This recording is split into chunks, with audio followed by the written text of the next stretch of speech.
esta sesión. Os voy a presentar en primer lugar a los tres ponentes que tenemos hoy para, bueno, así vamos haciendo la presentación mientras se va incorporando el resto de gente y no perdemos tiempo. La sesión de hoy, como sabéis, se llama Comunidades y es pues casi el final, aunque ya haremos la conclusión en la próxima sesión, como sabéis. Perdonad que estoy todavía intentando coordinar el tema de las horas. Como sabéis, intenta ser un poco el final de esta reflexión que estamos haciendo sobre diferentes conceptos que pueden articular la reflexión sobre el presente. Después de hablar de la configuración de las identidades, después de hablar de también el impacto de la tecnología sobre diferentes problemáticas, queremos abordar qué papel o cómo podemos pensar, qué tipo de comunidades podemos proponer para enfrentarnos a estos desafíos que hemos ido abordando. En primer lugar, está aquí a mi izquierda Francisco Fernández Jardón, que nos va a ofrecernos un marco, bueno, pues más o menos esquemático, teórico, para después dar paso a dos ponencias un poco más especializadas, un poco más centradas en temas concretos que vamos a tener a continuación. Y la ponencia de Fran se llama Tres modelos de comunidad. Como os digo, os voy a presentar ya a los tres ponentes para que aprovechemos este rato así un poco descolgado. Fran es investigador FPU en el Instituto de Filosofía del CSIC ya desde hace unos cuantos años y pertenece al grupo de Filosofía Social y Política, FISOPOL. Además, es miembro de la Asociación Española de Ética y Filosofía Política y forma parte de dos proyectos de investigación. El primero, JustFront, sobre fronteras, democracia y justicia global, dedicado al análisis de las fronteras como dispositivos políticos, y también de Respontrust, que es un proyecto con el que ya podéis estar familiarizados porque es en el marco en el que habló Teresa Moreno en la anterior sesión, que, bueno, y siglas que responden a Uncertainty, Trust and Responsibility. Además, también es cofundador, junto con nuestro compañero también Alejandro Sánchez Berrocal, del Grupo de Estudios sobre Europa.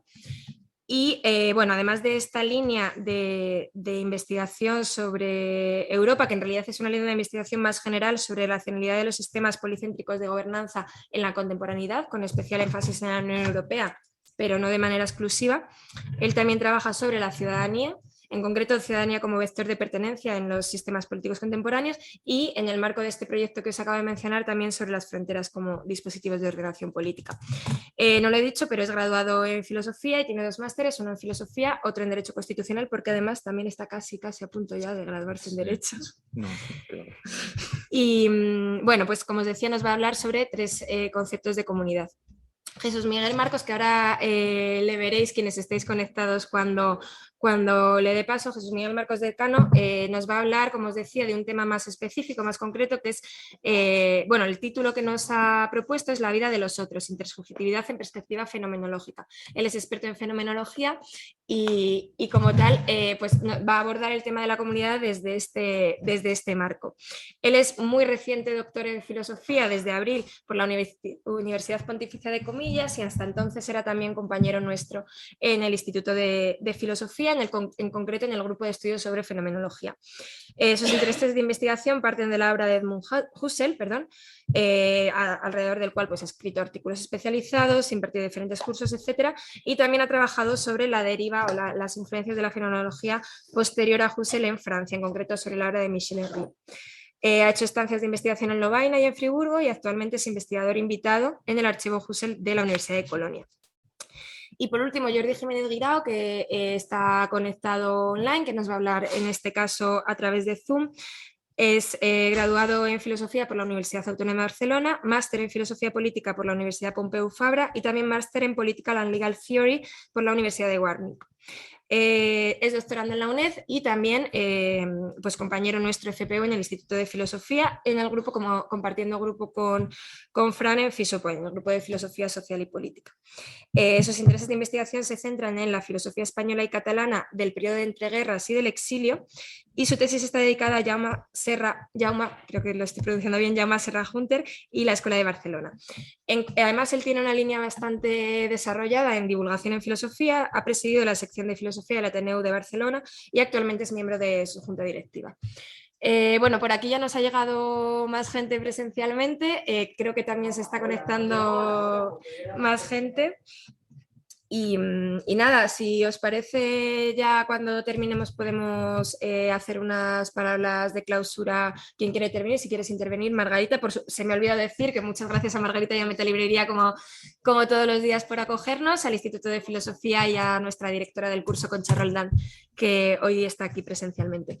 Así que si os parece bien, te doy la palabra, Fran. Empezamos con la primera ponencia con 3 modelos de comunidad. Vale.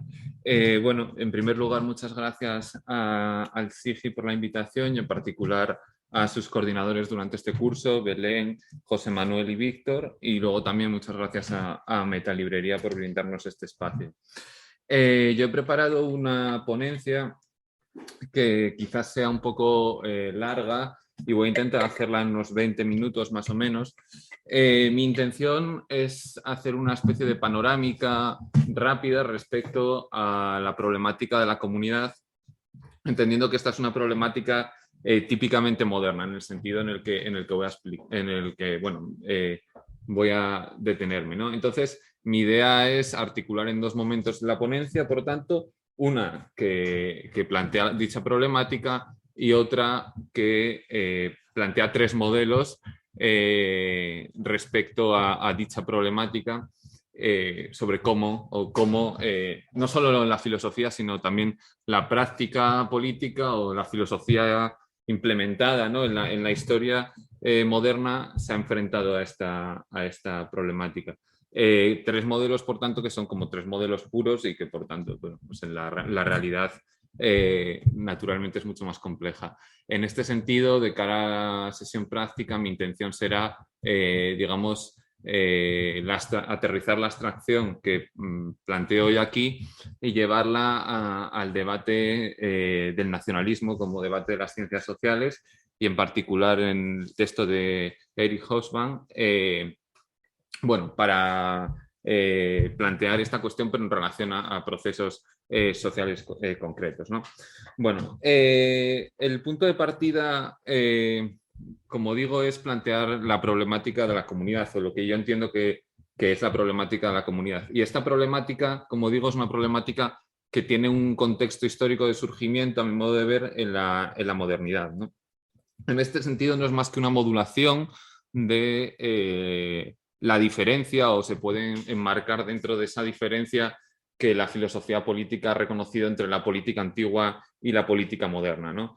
Esta diferencia, como todos sabemos y es bien conocido, tiene que ver con una escisión, ¿no? Con una escisión respecto al bien individual y al bien colectivo, ¿no? Esta escisión es una escisión que solamente aparece como tal en la época moderna y que justamente en la época premoderna no se puede hablar como tal de ello. En este sentido, existe una continuidad mayor entre ética y política, si queremos decirlo así, ¿no? Me remito aquí ahora a un texto que es el capítulo 2 del libro primero de la Ética Nicómaco, donde Aristóteles, bueno, esto lo dice con mucha claridad, ¿no? Él está aquí planteando cuál es el fin o el bien, que es el fin al que todos los seres humanos tienden, que es la felicidad, y la plantea como un bien que debe ser logrado en el contexto de la comunidad política, ¿no? Cito literalmente y dice: si existe pues algún fin de nuestros actos que queramos por él mismo y los demás por él y no elegimos todo por otra cosa, pues así se seguirá hasta el infinito, de suerte que el deseo sería vacío y vano, es evidente que ese fin será lo bueno y lo mejor. Y así no tendrá su conocimiento gran influencia sobre nuestra vida y como arqueros que tienen un blanco no alcanzaremos mejor que el nuestro. Si es así, hemos de intentar comprender de un modo general cuál es y a cuál de las ciencias o facultades pertenecen.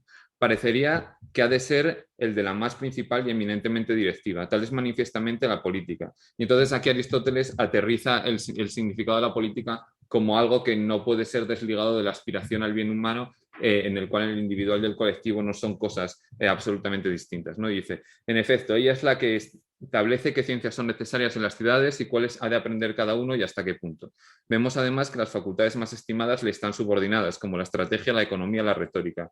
Y puesto que la política se sirve de las demás ciencias prácticas y legisla además qué se las debe hacer y qué cosas hay que apartarse, el fin de ella comprenderá los de las demás ciencias, de modo que constituirá el bien del hombre. Pues aunque el bien del individuo y el de la ciudad sean el mismo, es evidente que será mucho más grande y más perfecto alcanzar y preservar el de la ciudad. porque ciertamente ya es apetecible procurarlo para uno solo, pero es más hermoso y divino para un pueblo y para las ciudades. O sea, que al final, digamos, hay una continuidad entre estos dos tipos de bienes, ¿no? No existe esa escisión. Esa escisión es la que, se repite recurrentemente en la época moderna y que está muy bien expresada en el también conocidísimo discurso de los antiguos y de los modernos de Benjamin Constant, ¿no? He traído aquí unas citas, pero bueno, tampoco quiero abusar de la citación porque no me va a dar el tiempo, pero simplemente hay una parte aquí que me parece bastante interesante. Cito del discurso de los antiguos y de los modernos. Dice Constant, es un párrafo brevísimo: el objetivo de los antiguos era el reparto del poder social entre todos los ciudadanos de una misma patria. A eso era lo que llamaban libertad. El objetivo de los modernos es la seguridad en los disfrutes privados y llaman libertad a las garantías concedidas por las instituciones a esos disfrutes. Por tanto, la diferencia entre la libertad negativa y la libertad positiva, si queremos decirlo así con esos términos, ¿no? Bueno, esto simplemente es una introducción, porque mi objetivo es modular esta distinción entre bien individual, bien colectivo, y cómo esa escisión es algo típicamente moderno en relación a el planteamiento de la comunidad, ¿no? Que es justamente el lugar donde se realiza ese bien. Bueno, ciertamente podría decirse que, digamos, hay ciertos matices en relación a cómo se comprende la comunidad para los antiguos, y me remito aquí, por ejemplo, a Benveniste cuando él distingue entre griegos y romanos en relación a cómo, por ejemplo, esto lo hace a partir de lo que es el análisis lingüístico, ¿no? Por ejemplo, él dice que civitas proviene de cives, por lo tanto hay una prioridad del individuo, del ciudadano, respecto a la comunidad, mientras que polites, ciudadano, proviene de polis y por tanto hay una prioridad o un prius de la comunidad respecto al individuo. Bueno, estas distinciones que ciertamente están ahí y son relevantes, digamos que no se articulan como una escisión tan explícita como se hace en la época moderna, ¿no? Y para explicar el sentido de esta escisión, se me ha ocurrido que, bueno, quien mejor lo ha dicho ha sido claramente Hegel, ¿no? Hegel, en los principios de filosofía del derecho, señala, como, bueno, también es conocido, el hecho de que la sociedad civil se caracteriza por justamente expresar esa escisión entre individuo y comunidad, de tal modo que, por un lado, el individuo actúa según su libertad subjetiva, independientemente, al mismo tiempo, sin embargo, requiere el universal de una comunidad, que es la sociedad civil, como contraparte y condición de posibilidad, por así decirlo, de esa libertad, ¿no?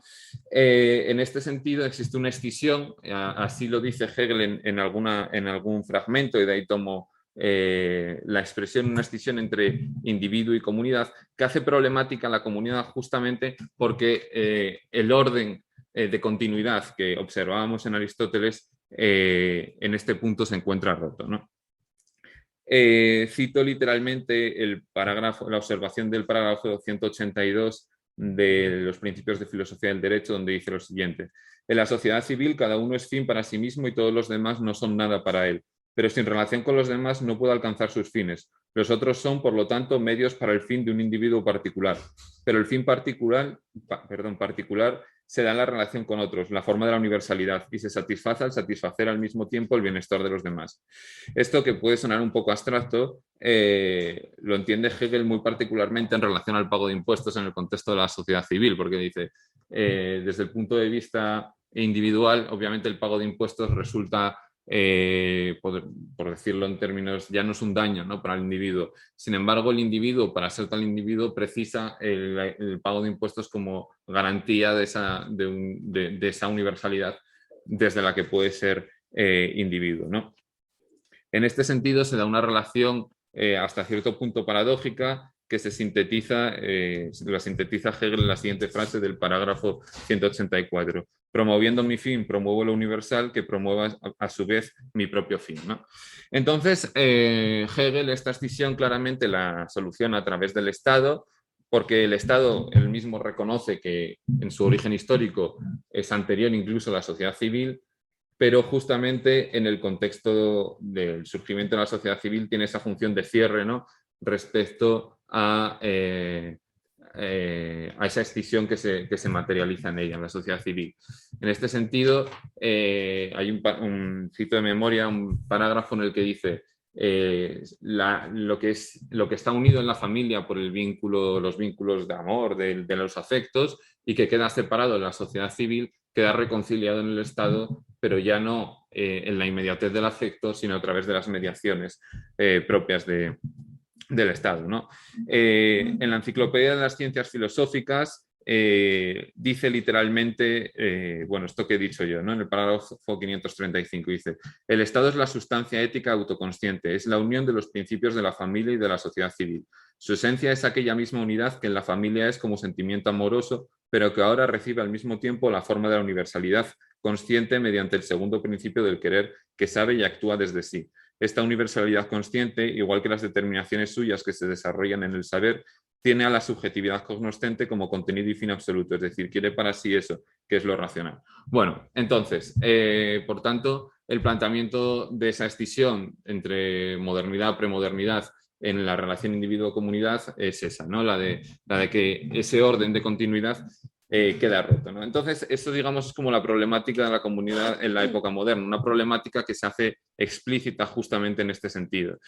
En este sentido, en relación a esta problemática, existen una serie de posibilidades, ¿no? Y esas posibilidades en relación a este problema son las que yo expreso en la segunda parte como modelos, por así decirlo, de comunidad, ¿no? ¿Cómo se entiende la comunidad? Sobre la base de esta escisión, articulación del individuo con la comunidad, ¿no? Bueno, de entrada parece que caben dos opciones, ¿no? De un lado, la disolución de la comunidad en la voluntad de los individuos, de otro lado, la disolución de la individualidad en la comunidad, ¿no? Ambas posibilidades, claro, eran impensables en el horizonte premoderno justamente por lo que acabo de señalar. Por tanto, creo que desde estas coordenadas resulta hasta cierto punto problemático operar con una distinción individuo-comunidad en un momento previo, ¿no? A la época moderna.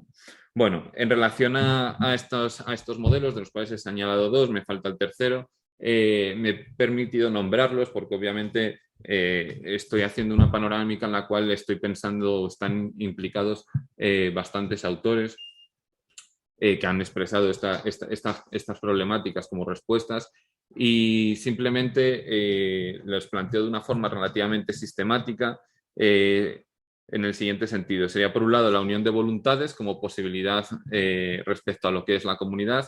Por otro lado, la unidad de destino como posibilidad antagónica, si queremos operar así en dos polos. Y, por otro lado, el reconocimiento de la imposibilidad de la unidad y, por tanto, la escisión, ¿no? Respectivamente, bueno, la primera perspectiva podríamos entenderla como una perspectiva cara a los autores contractualistas, ¿no? Desde esta perspectiva, la comunidad se entiende justamente como eso, como una síntesis de voluntades, y que además es muy, muy afina al pensamiento nacionalista cívico, llamado nacionalista cívico, ¿no? Pienso aquí en Ernest Renan, cuando en ese discurso que hace después de la derrota de Francia en la guerra franco-prusiana, define la nación como el plebiscito de todos los días, ¿no? O sea, la nación como comunidad es la existencia de algo que es querido por individuos que preexisten a tal comunidad, ¿no? Naturalmente, esta consideración de la comunidad es una consideración que no se puede desligar, o sea, estamos operando, por así decirlo, en un plano, si queremos llamarlo así, ontológico, ¿no? En el sentido de que estamos buscando una prioridad en una relación problemática, pero eso no significa que en un nivel empírico, pensando particularmente en la idea de la formación y de la subjetividad, estos procesos, digamos, vengan así dados de una manera tan explícita, ¿no?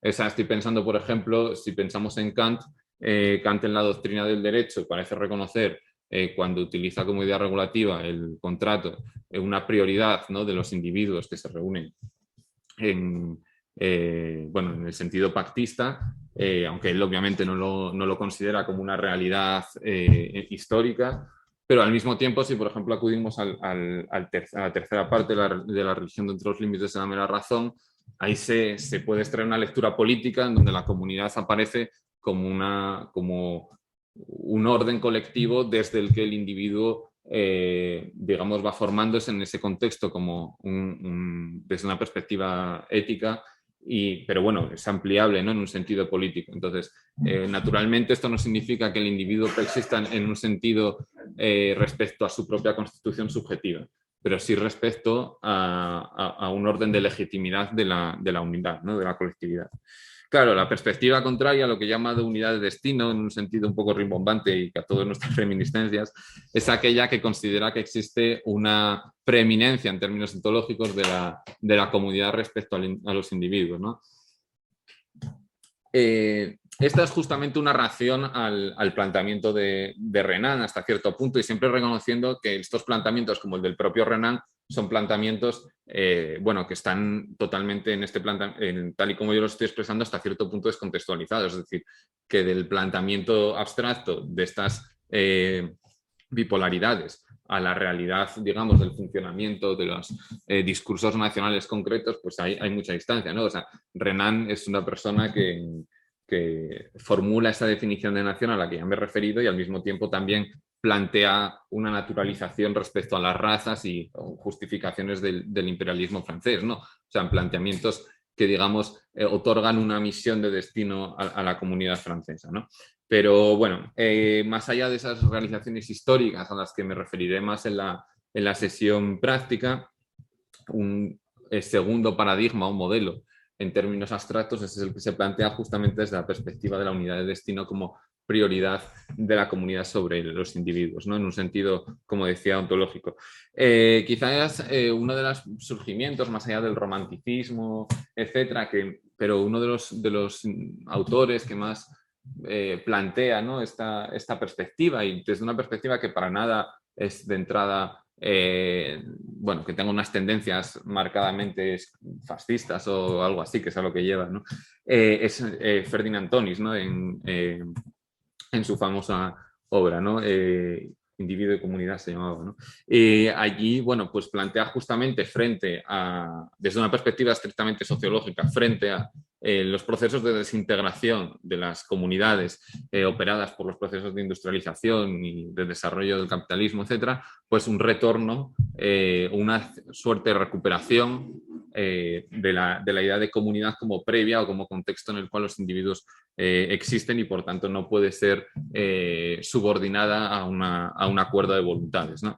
El planteamiento filosófico en el que esto se expresa, a mi modo de ver, de una manera mejor articulada, es, desde mi perspectiva, en Heidegger, ¿no? En Heidegger particularmente en Ser y Tiempo, y en la interconexión entre el parágrafo 26, en el cual Heidegger habla de la condición de la sociedad, bueno, del ser con los otros, es decir, de la sociabilidad, del Miteinandersein, como una condición existencial del ser humano, pues esa lectura, o sea, esa condición leída desde el prisma de la historicidad que está presente en el parágrafo 74, parece bueno, justificar la idea de que en la medida en que los seres humanos somos seres sociales, esa sociabilidad demanda la consideración de la comunidad como algo que es anterior, en un sentido fundamental, a un pacto entre subjetividades ya constituidas en cierto modo, ¿no? Y finalmente, porque voy atajando, estaría el tercer modelo, ¿no? Este tercer modelo, si uno, digamos, en esa escisión que se plantea entre individuo y comunidad en la época moderna, justifica la comunidad, por un lado, a partir de la suma de voluntades, por otro lado, a partir de una preexistencia de la comunidad respecto a las voluntades particulares, es decir, se sitúa en uno de los polos de la relación extendida. El tercer modelo sería el modelo del reconocimiento justamente de la escisión, ¿no? Y por tanto de la imposibilidad de que exista la comunidad como algo dado, ¿no? Claro, Hegel, al que yo me haya remitido para plantear esta problemática, habla del Estado como reconciliación de esta escisión, ¿no? Desde esa perspectiva y desde la perspectiva, digo, de la reconciliación no implica una cancelación de la escisión, sino su superación. pero que se pretenda superar esa escisión significa que la escisión en cierto modo sigue estando ahí, ¿no? Este reconocimiento de la escisión como algo presente y que no puede ser borrado en este sentido es la perspectiva de algunos autores, particularmente, aunque no solo franceses, como son Nancy, Blanchot especialmente. También Agamben ha trabajado esta perspectiva en La comunidad que viene, que lo que hacen es simplemente considerar que esa escisión es irresoluble y que la comunidad como tal no es algo que pueda darse como existente, ¿no? La comunidad, dice Nancy en uno de sus en un libro, como título de un libro, es una comunidad desobrada. Blanchot la llama una comunidad inconfesable, es decir, una comunidad que no puede ser dicha. También se la llama comunidad descalificada, y Agamben, en el libro que he citado, dice que es una comunidad que viene, es decir, una comunidad que es pura potencia y que nunca puede ser llevada a acto, ¿no?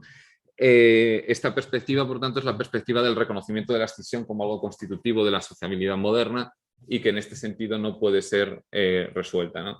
Entonces, concluyo diciendo que desde estas tres perspectivas, que aquí quizás he planteado de un modo demasiado rápido y demasiado abstracto, en la sesión práctica mi intención es coger esos textos de Hobsbawm, alguno de Anderson quizá también, y plantear cómo la problemática nacional, aunque obviamente este modelo no es exclusivo, ¿no?, del planteamiento político nacional, es decir, es aplicable a otros modelos de comunidad, como pueden ser, pues, la familia o no sé, otras formas de agrupación política, pues desde esa perspectiva aterrizar un poco en qué sentido la problemática del nacionalismo puede ser leída desde estas tres coordenadas, y en qué sentido algunas interpretaciones, aunque ya me estoy adelantando, según las cuales se hace del nacionalismo de una manera muy rápida, a mi modo de ver, una religión secular, pues resultan problemáticas, justamente porque la escisión, en la medida en que siga ahí presente, impide un horizonte, digamos, de realización en acto de la comunidad, ¿no? Y bueno, con esto concluyo mi presentación. Gracias.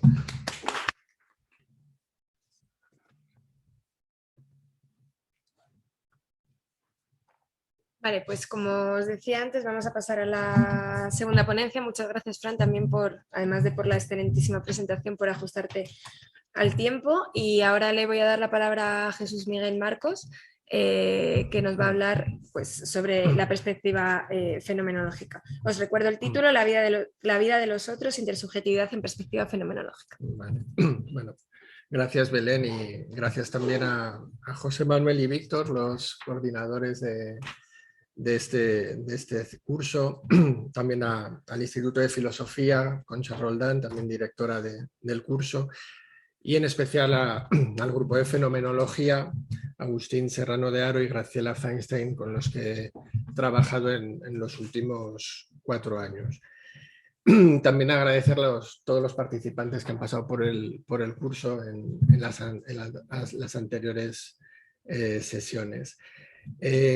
Bueno, mi ponencia, mi presentación ha sufrido un pequeño cambio en el título, porque en principio iba a utilizar algunas conclusiones de mi tesis doctoral que defendí en el mes de abril, que se aproximaban al tema de los otros, de la comunidad, pero luego ya cuando lo pensé un poco más de cerca el tema, ya lo había comentado también con Víctor en su momento, que veía que desde la perspectiva fenomenológica había algunos análisis de la intersubjetividad y de la conciencia de los otros que podían ser como mucho más ricos para este curso, porque iban directamente orientados hacia el tema de la comunidad. Y bueno, pues finalmente es lo que he trabajado, y se ha dado también la feliz circunstancia o coincidencia de que ahora estoy en el archivo Husserl de Colonia, y allí el que fue su director, que se fue hace un año, ha dado precisamente un seminario, está dando desde hace 2 meses, sobre los textos de intersubjetividad de Husserl, sobre todo la quinta meditación cartesiana, que es lo que me gustaría presentar ahora.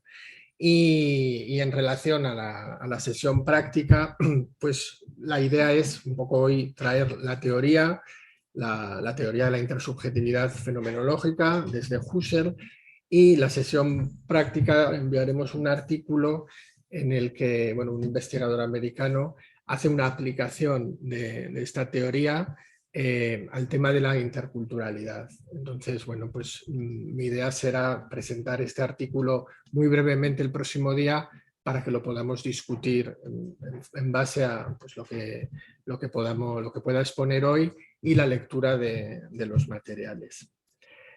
Bueno, pues comienzo. Toda comunidad se constituye obligatoriamente en un ámbito intersubjetivo, es decir, un ámbito en el que concurren o podrían concurrir dos o más sujetos. Yo solo no puedo constituir una comunidad, sino que necesito de los otros, de una relación intersubjetiva para que se dé una comunidad. Esto no quiere decir que la mera coincidencia de dos o más sujetos ya conformen lo que habitualmente se entiende por una comunidad. Pero de lo que no se puede dudar es de que sí es una condición necesaria. Sin relación intersubjetiva no hay comunidad posible. Husserl, en sus reflexiones sobre esta temática, amplía todavía más el ámbito de lo intersubjetivo y afirma que sin relación intersubjetiva no habría ni siquiera un mundo. Y esto es lo que vamos a ver poco a poco a continuación. El problema de la intersubjetividad, tal y como lo plantea Husserl en la quinta de sus meditaciones cartesianas, alrededor del año 1930, esconde en su seno otros dos problemas. Uno de ellos es predecible, el problema del acceso al otro, cuestión para la que Husserl utilizó el nombre de Einfühlung, que en español quiere decir empatía. En el texto que os hemos enviado se traduce como endopatía, pero se conoce habitualmente como directamente empatía.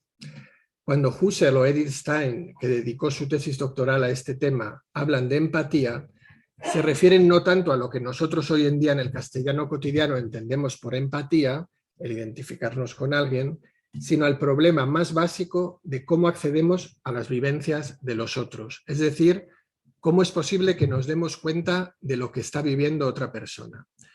Un ejemplo puede dejar claro el significado preciso de empatía en este contexto. Si estoy viendo por la televisión un partido de tenis y la cámara enfoca al rostro sonriente de una de las jugadoras, percibo que está contenta por haber ganado un punto. Si en la pantalla a continuación se muestra la grada, intuyo que se alegra un grupo de espectadores que se levantan de sus asientos y aplauden. Otro espectador, en cambio, permanece serio y sentado, por lo que deduzco que va con la otra jugadora y por eso le entristece que haya perdido el punto. Pero también es posible que no esté realmente triste, sino que sencillamente no le interese el juego y esté allí acompañando a un amigo. Y mientras los otros espectadores celebran con júbilo el punto, él está pensando en el plan de después del partido. Todas estas vivencias, las mías, que estoy viendo el televisor y capto las imágenes de todas esas personas, son vivencias de empatía. Percibo que otros están teniendo tal o cual vivencia, que se sienten de tal o cual forma, que piensan esto o aquello.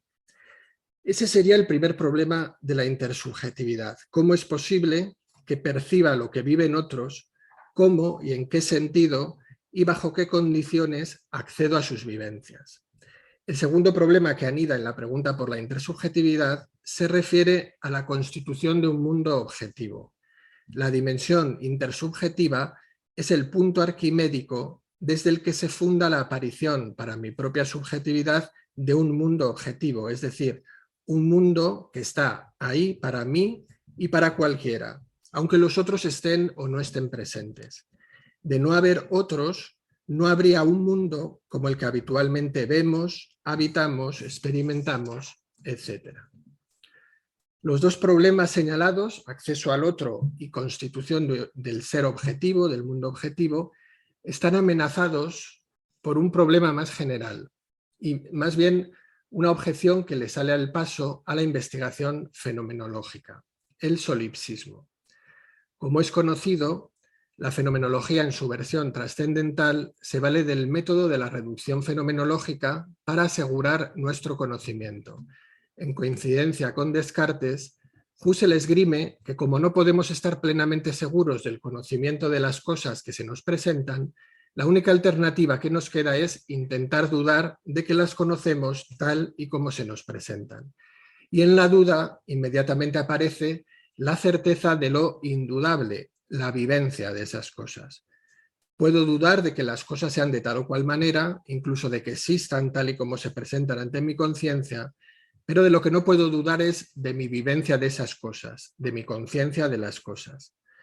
La dificultad ahora, como el propio Husserl reconoce en el parágrafo 42 de la quinta meditación cartesiana, es el solus ipse. Reducido a mis propias vivencias, me he quedado solo. El solus ipse al que conduce la reducción a mis vivencias, a mi propio ego, se ve quebrantado por la aparición del otro, del alter ego. ¿Cómo es posible que en el interior de mi ego fenomenológicamente reducido, que en principio me deja solo con mis vivencias, aparezca otro que yo, un alter ego? De lo que se trata es de explicar que en mi corriente de vivencias, que es la corriente de vivencias de un yo, de un ego, aparezca algo que parece contradictorio, ya que es como lo opuesto a mi ego, otro ego, un alter ego. Y en ese alter ego encuentra Husserl precisamente una puerta de salida, una ventana para la mónada cerrada que parecía el solus ipse. Para abordar el problema de la alteridad, Husserl, de ese acceso al otro, Husserl va a realizar una operación muy similar a la de la reducción fenomenológica. En toda reducción, el objetivo que se persigue es el de retrotraerse a un campo de experiencia donde lo que se pretende investigar quede, por así decirlo, fuera de juego. En el caso de la reducción fenomenológica, como lo que se trataba de investigar era nuestro conocimiento de las cosas como existentes en sí mismas, se desconectaba esta existencia en sí, su aparecer como trascendentes respecto a mi conocimiento. De esta forma se lograba sacar a la luz el campo de experiencia de las vivencias, de la vida de conciencia, el suelo originario sobre el que se constituyen las cosas y el mundo como cosas existentes en sí y mundo existente en sí. Decíamos que para el tratamiento de la alteridad, Husserl plantea otra reducción, pero esta va a tener un alcance distinto. La reducción fenomenológica tenía un carácter universal al afectar al conjunto total de la vida de experiencia. En cambio, en el caso de la alteridad, la reducción es más limitada. Es una reducción temática, porque afecta únicamente a una parcela concreta de la experiencia, la referida a las vivencias de los otros. Al mismo tiempo, esta nueva reducción presenta un carácter un poco más violento, ya que el salto al campo de experiencia al que nos retrotraemos no consiste en dudar sobre la existencia de los otros, sino que los otros quedan directamente eliminados. Los otros y todo aquello que es producto o rendimiento de la existencia de los otros. Abstraemos de las otras personas y los animales lo que les da el sentido específico de yo es, pero también prescindimos de los objetos culturales, los útiles prácticos, etc. Todo aquello que remite en su sentido a otros queda eliminado. Es lo que Husserl llama la reducción primordial o la reducción a la esfera de lo mío propio, un verdadero, radical y controvertido solus ipse. Desde ahí, desde este estrato en el que todo es mi ego y no hay rastro de sentido de lo ajeno, Husserl se dispone a exponer el curso por el que desde este mundo primordial se constituyen no solo los otros, sino un mundo objetivo para mí y para cualquiera. Estamos de nuevo ante los dos problemas que nos orientan, el acceso al otro y la constitución de un mundo objetivo. Pero ahora nos encontramos situados en un campo de experiencia del que han desaparecido tanto los otros como los objetos del mundo que son rendimiento de la existencia de los otros. Desde ahí es desde donde hay que partir para dar cuenta de cómo se constituyen en la experiencia ambos estratos de sentido. Husserl afirma que el primer paso es el paso hasta el otro.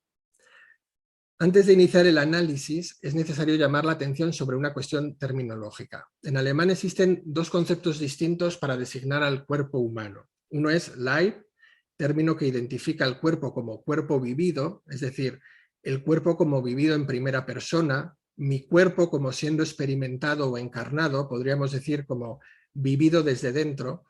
Y el otro término es Körper, que sería el cuerpo entendido meramente como cosa física, como vivido desde fuera, es decir, el cuerpo que veo como siendo el cuerpo de los otros, comprendido como un objeto situado en el espacio, como cosa entre cosas. Una vez señalada esta distinción, procedemos a describir la siguiente experiencia. Arraigado en el suelo de mi mundo primordial, donde yo soy el único cuerpo vivido, Leib, me encuentro con el cuerpo físico del otro, con su Körper, que es, en principio, tan solo una determinación de mí mismo, de mi mundo primordial, en el que todo queda reducido a mi ego. Si ahora el cuerpo físico del otro que me sale al encuentro lo percibo no solo como una cosa física, sino como un cuerpo vivido como el mío, es decir, como un Leib, como portador de vivencias como las que yo tengo, eso solo es posible gracias a una transferencia aperceptiva desde mi cuerpo vivido al suyo. Y cito, solo una semejanza que vincule desde dentro de mi esfera primordial aquel cuerpo físico de allí con mi cuerpo físico puede suministrar el fundamento de la motivación para la aprehensión analogizante del primero como cuerpo vivido. Es decir, veo un cuerpo físico que, al ser parecido a mi propio cuerpo físico, se revela también como cuerpo vivido, como el cuerpo vivido que soy yo. El hecho de que ese cuerpo físico, por semejanza con mi propio cuerpo físico, se revele como cuerpo vivido, implica que en ese otro que tengo delante se dan vivencias como las que yo tengo, es decir, que el otro también es un yo. Pero mientras el cuerpo físico se representa, es decir, aparece delante de mí en una intuición directa, el cuerpo vivido, el yo del otro, tan solo, va a decir Husserl, se apresenta. ¿Qué quiere decir este peculiar término, apresentación? Para dar cuenta de este concepto que identifica el modo en el que el cuerpo vivido de otro yo concurre en mi propia vida de conciencia, Husserl realiza una comparación con la experiencia que tenemos de las cosas físicas. Al percibir un objeto, veo solo una de sus caras, mientras que las otras caras se apresentan, es decir, se dan como compresentes, pero no se muestran a la intuición directa. Frente a la representación de la cara del objeto que está a la vista, la apresentación les prescribe a las otras caras no visibles en el momento presente un contenido más o menos determinado. Pues bien, de la misma manera opera la presentación del otro yo. Yo veo su cuerpo físico frente al mío y por semejanza con mi propio cuerpo se apresenta el yo del otro y sus vivencias, pero no se representa.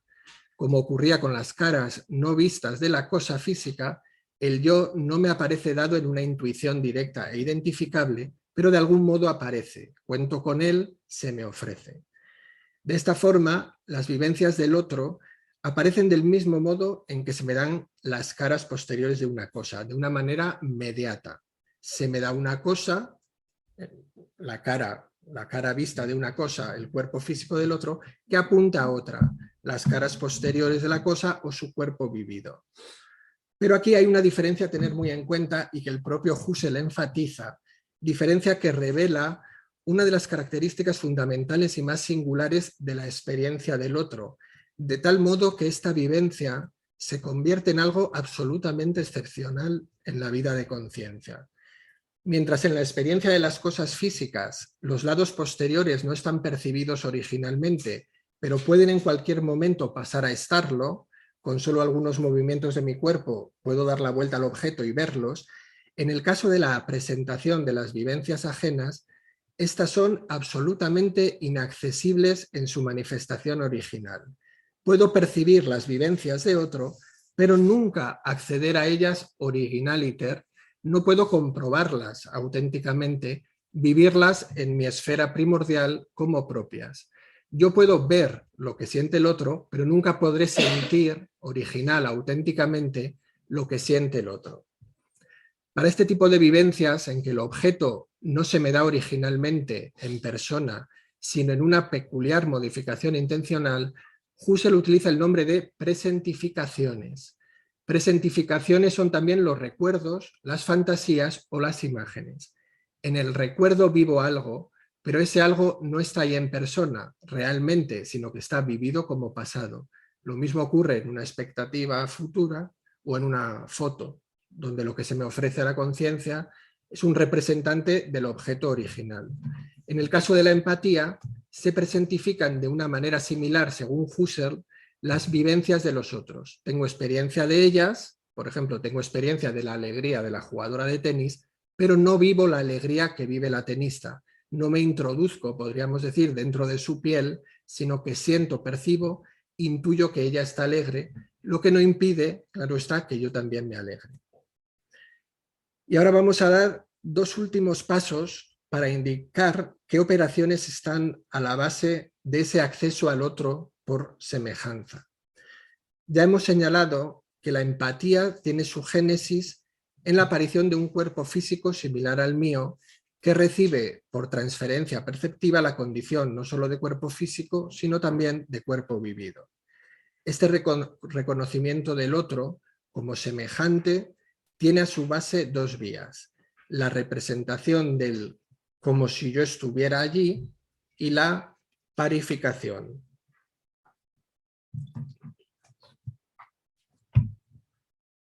Bueno. Veamos en qué consiste esta última. Según Husserl, ego y alter ego están siempre dados en parificación originaria. La parificación es una síntesis pasiva en el modo de la asociación. Cuando Husserl habla de síntesis pasiva, se refiere a todas las operaciones de conciencia que no requieren para su ejecución de la actividad del yo. El yo recibe el rendimiento de esa síntesis ya constituido. En el caso de la asociación parificadora, en la conciencia se constituye, a partir de dos datos destacados como distintos, una unidad en forma de par. Por ejemplo, si en una pared blanca hay dos puntos rojos, la percepción me ofrece estos dos objetos emparejados. No veo un punto, luego otro punto y luego yo los constituyo en par, sino que la conciencia de forma pasiva los asocia y los constituye en pareja sin necesidad de que yo haga nada. La síntesis pasiva de asociación opera también en el caso de la percepción del otro. Cuando en mi esfera primordial surge destacado el cuerpo físico del otro, entra en parificación con el mío y recibe de esta forma el sentido no solo de cuerpo físico, sino de cuerpo vivido. Si ese cuerpo vivido no es el mío propio, sino que es ajeno, es porque ningún rendimiento actual de su sentido más propio, que es el de vivir vivencias, si se me permite la expresión, se puede realizar en mi propio cuerpo vivido. De esta forma, podríamos decir que desde el principio, desde antes de que mi yo despierte, estoy abierto y entrelazado con los otros. Sobre el suelo de esta síntesis pasiva se levanta la otra vía, la del como si yo estuviera allí. Y esta vía se fundamenta en las potencialidades de mi esfera primordial, que tiene como punto cero mi cuerpo vivido y físico, el punto cero de orientación y situación. Y en primer lugar, yo estoy dado siempre y por necesidad en el modo del aquí, mientras que el resto de cuerpos físicos, también el de los otros, están dados en el modo del allí. Esta orientación primordial puede modificarse, de modo tal que yo sé que si cambio mi posición de aquí a la de allí, vería las mismas cosas que veo ahora, pero en una orientación distinta. Estas potencialidades de mi cuerpo vivido y físico, siempre a mi disposición, entran también en juego en la percepción del otro como alter ego. Como señala Husserl, yo no tengo percepción del otro como un duplicado de mí mismo, dotado con mi esfera originaria y con los modos fenoménicos espaciales que me son propios desde mi aquí, sino tales como yo mismo los tendría iguales si fuera yo allí y estuviera allí. El cuerpo físico que aparece en mi campo de percepción, el del otro, parificado originalmente con el mío como cuerpo vivido, remite a mi propio cuerpo físico y vivido como si yo estuviera allí. recibiendo de esta forma el sentido de otro mundo primordial como el mío, con su propia orientación. Como ya hemos señalado, lo que en ese cuerpo físico se presenta, sus vivencias, no puede darse originalmente en mi mundo primordial, pero es justamente aquello que me hace salir de él. En mi mundo primordial aparece algo inaccesible, la mayor de las extrañezas, que en lo mío aparezca algo no solo que no es mío, sino algo a lo que no puedo acceder, las vivencias de los otros tal y como los otros las viven. En ese sentido, podríamos decir que no hay nada más lejano, ni siquiera la superficie de Plutón, que el otro, dado que su ser original está vedado para mí. Todo ente del mundo es o puede ser accesible, característica admirablemente incumplida por la vida de los otros. Y si ahora volvemos al inicio de la exposición, vemos que de las dos partes de la teoría de la intersubjetividad hemos analizado una, el acceso al otro. Queda ahora dar noticia, ya para concluir rápidamente, de la segunda parte, la constitución de un mundo objetivo. Inmediatamente comprobamos cómo el reconocimiento del otro, y más en concreto de su esfera primordial, con sus propias orientaciones desde allí, abre la esfera de lo mío propio no solo a la vida del otro, sino también al resto de objetos de la experiencia. Se produce un contagio por el cual todo lo ajeno, los objetos y las cosas del mundo, dejan automáticamente de estar ahí solo para mí, pasando a estar ahí para cualquiera. Este mundo objetivo reposa, por tanto, sobre una intersubjetividad trascendental que Husserl considerará como el ser primero en sí. No habría mundo propiamente dicho sin esa vinculación original entre las vidas de unos y otros. El mundo, por tanto, no es mi mundo, sino que siempre y desde el principio, desde el fondo de la vida de conciencia, es nuestro mundo. En líneas generales y en forma quizá extremadamente comprimida, esta es la doctrina husserliana de la intersubjetividad. Pero para concluir, me gustaría mencionar un par de problemas. El primero concierne a la distinción entre Leib y Körper. En la reducción a lo mío propio, a lo primordial, forzosamente yo me experimento a mí mismo como un cuerpo vivido, como un Leib. Aunque esta vivencia entraña ya una dualidad fenomenológica radical con mi propio cuerpo físico, se hace difícil establecer esa asociación tan directa entre mí mismo como cuerpo físico y vivido y el cuerpo del otro, que aparece como cuerpo físico en mi campo de percepción. Existe una gran diferencia entre el modo en que aparece mi cuerpo físico y el modo en que aparece el cuerpo físico de los otros. De hecho, estrictamente hablando, cabe incluso dudar de que yo me pueda percibir a mí mismo plenamente como cuerpo físico, tanto por su entrelazamiento original con el cuerpo vivido, como por el hecho de que las leyes que rigen en la percepción visual de los cuerpos físicos no gobiernan en su totalidad en el caso de mi propio cuerpo. Por ejemplo, ni puedo ver su parte de atrás, ni puedo alejarme de él.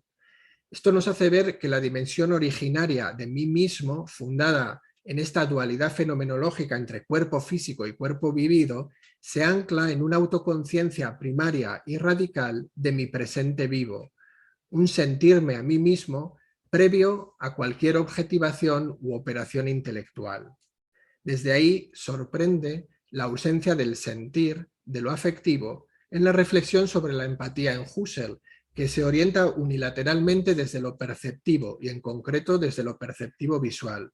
A la hora de reconocer al otro no como cuerpo físico, sino precisamente como cuerpo vivido, ¿no debería tener ahí lo afectivo un protagonismo mucho mayor, sino el principal? De hecho, ¿no nos dice eso la experiencia directa? A los otros los vemos, pero sobre todo los otros me atraen, me causan rechazo, me hacen gracia, me interesan, me aburren, siento por ellos agrado, desagrado, pasión, etc. Por este último motivo, el profundo análisis constitutivo de la intersubjetividad que realiza Husserl parece exigir un estudio paralelo desde la dimensión afectiva para hacer justicia a una experiencia tan esencial de la vida humana. Muchas gracias. Vale, ahora sí lo vemos moverse. Vale, perdona Jordi, ya está, continúa. ¿Qué es la Escuela de Barcelona? Bueno, el primer problema surge al establecer en qué consiste y si en realidad existe dicha Escuela de Barcelona. El término fue acuñado por José Gauss en 1949 aunque no profundizó mucho en el tema, solo dijo lo que veis en pantalla, ¿no? Que como solo se puede estudiar en Madrid y en Barcelona, pues tendría que haber una escuela de Madrid y otra de Barcelona. Pero sí que lo hizo, y de hecho lo popularizó el filósofo barcelonés Eduard Nicol en su famoso ensayo El problema de la filosofía hispánica de 1961. En este ensayo, que ha sido escrito como una meditación sobre el exilio, sobre la visión de un emigrado que ha adoptado otra tierra y otra lengua, Nicol reflexiona sobre el etos de España y Hispanoamérica y, en consecuencia, de la filosofía hispanoamericana, y dedica un capítulo entero a tratar de caracterizar el movimiento filosófico que tuvo lugar en la Universidad de Barcelona durante el primer tercio del siglo XX. ¿Hay o no hay, pues, Escuela de Barcelona? Nicol explica que el término nace como contraposición a la Escuela de Madrid, el grupo de filósofos formado por Ortega, Gasset y sus discípulos, García Morente, Zubiri, Gauss, Recasens, Sitges, Zambrano, Aranguren, Ayala, Marías, bueno, los que conocemos todos un poco más. ¿Hay o no hay Escuela de Barcelona? Pues él dice que no hay una Escuela de Barcelona, empieza el ensayo así, como veis en la frase que he puesto, de ya sé que no hay una Escuela de Barcelona, pero ¿por qué dice esto? Porque considera que para que haya una escuela con todos los elementos, como la que para él sí que es la de Madrid, tiene que haber un maestro claro, que en Madrid lo fue Ortega, una unidad de doctrina y unos discípulos del maestro que compartan dicha doctrina y que trabajen sobre ella. Vale, vamos haciendo así. Vale, nada de eso había en Barcelona, aunque Nicol admite que algo tiene que haber ahí porque si no, no estaríamos hablando de qué hay en Barcelona, que hay una escuela o qué es lo que hay. La Escuela de Barcelona sería no una escuela propiamente dicha, sino, él lo define como una variedad de doctrinas que prospera en una comunidad de afinidades. Eso es un poco vago, pero esa comunidad de afinidades, él como la vuelve a definir como una comunidad que comparte rasgos comunes de tono y estilo. Que eso también es vago, pero después veremos otra definición que lo va aclarando un poco más, ¿no? Antes de proseguir con otras aproximaciones al problema de esta comunidad filosófica, vamos a esbozar quiénes forman parte de esta comunidad, aunque esta también sea una cuestión disputada.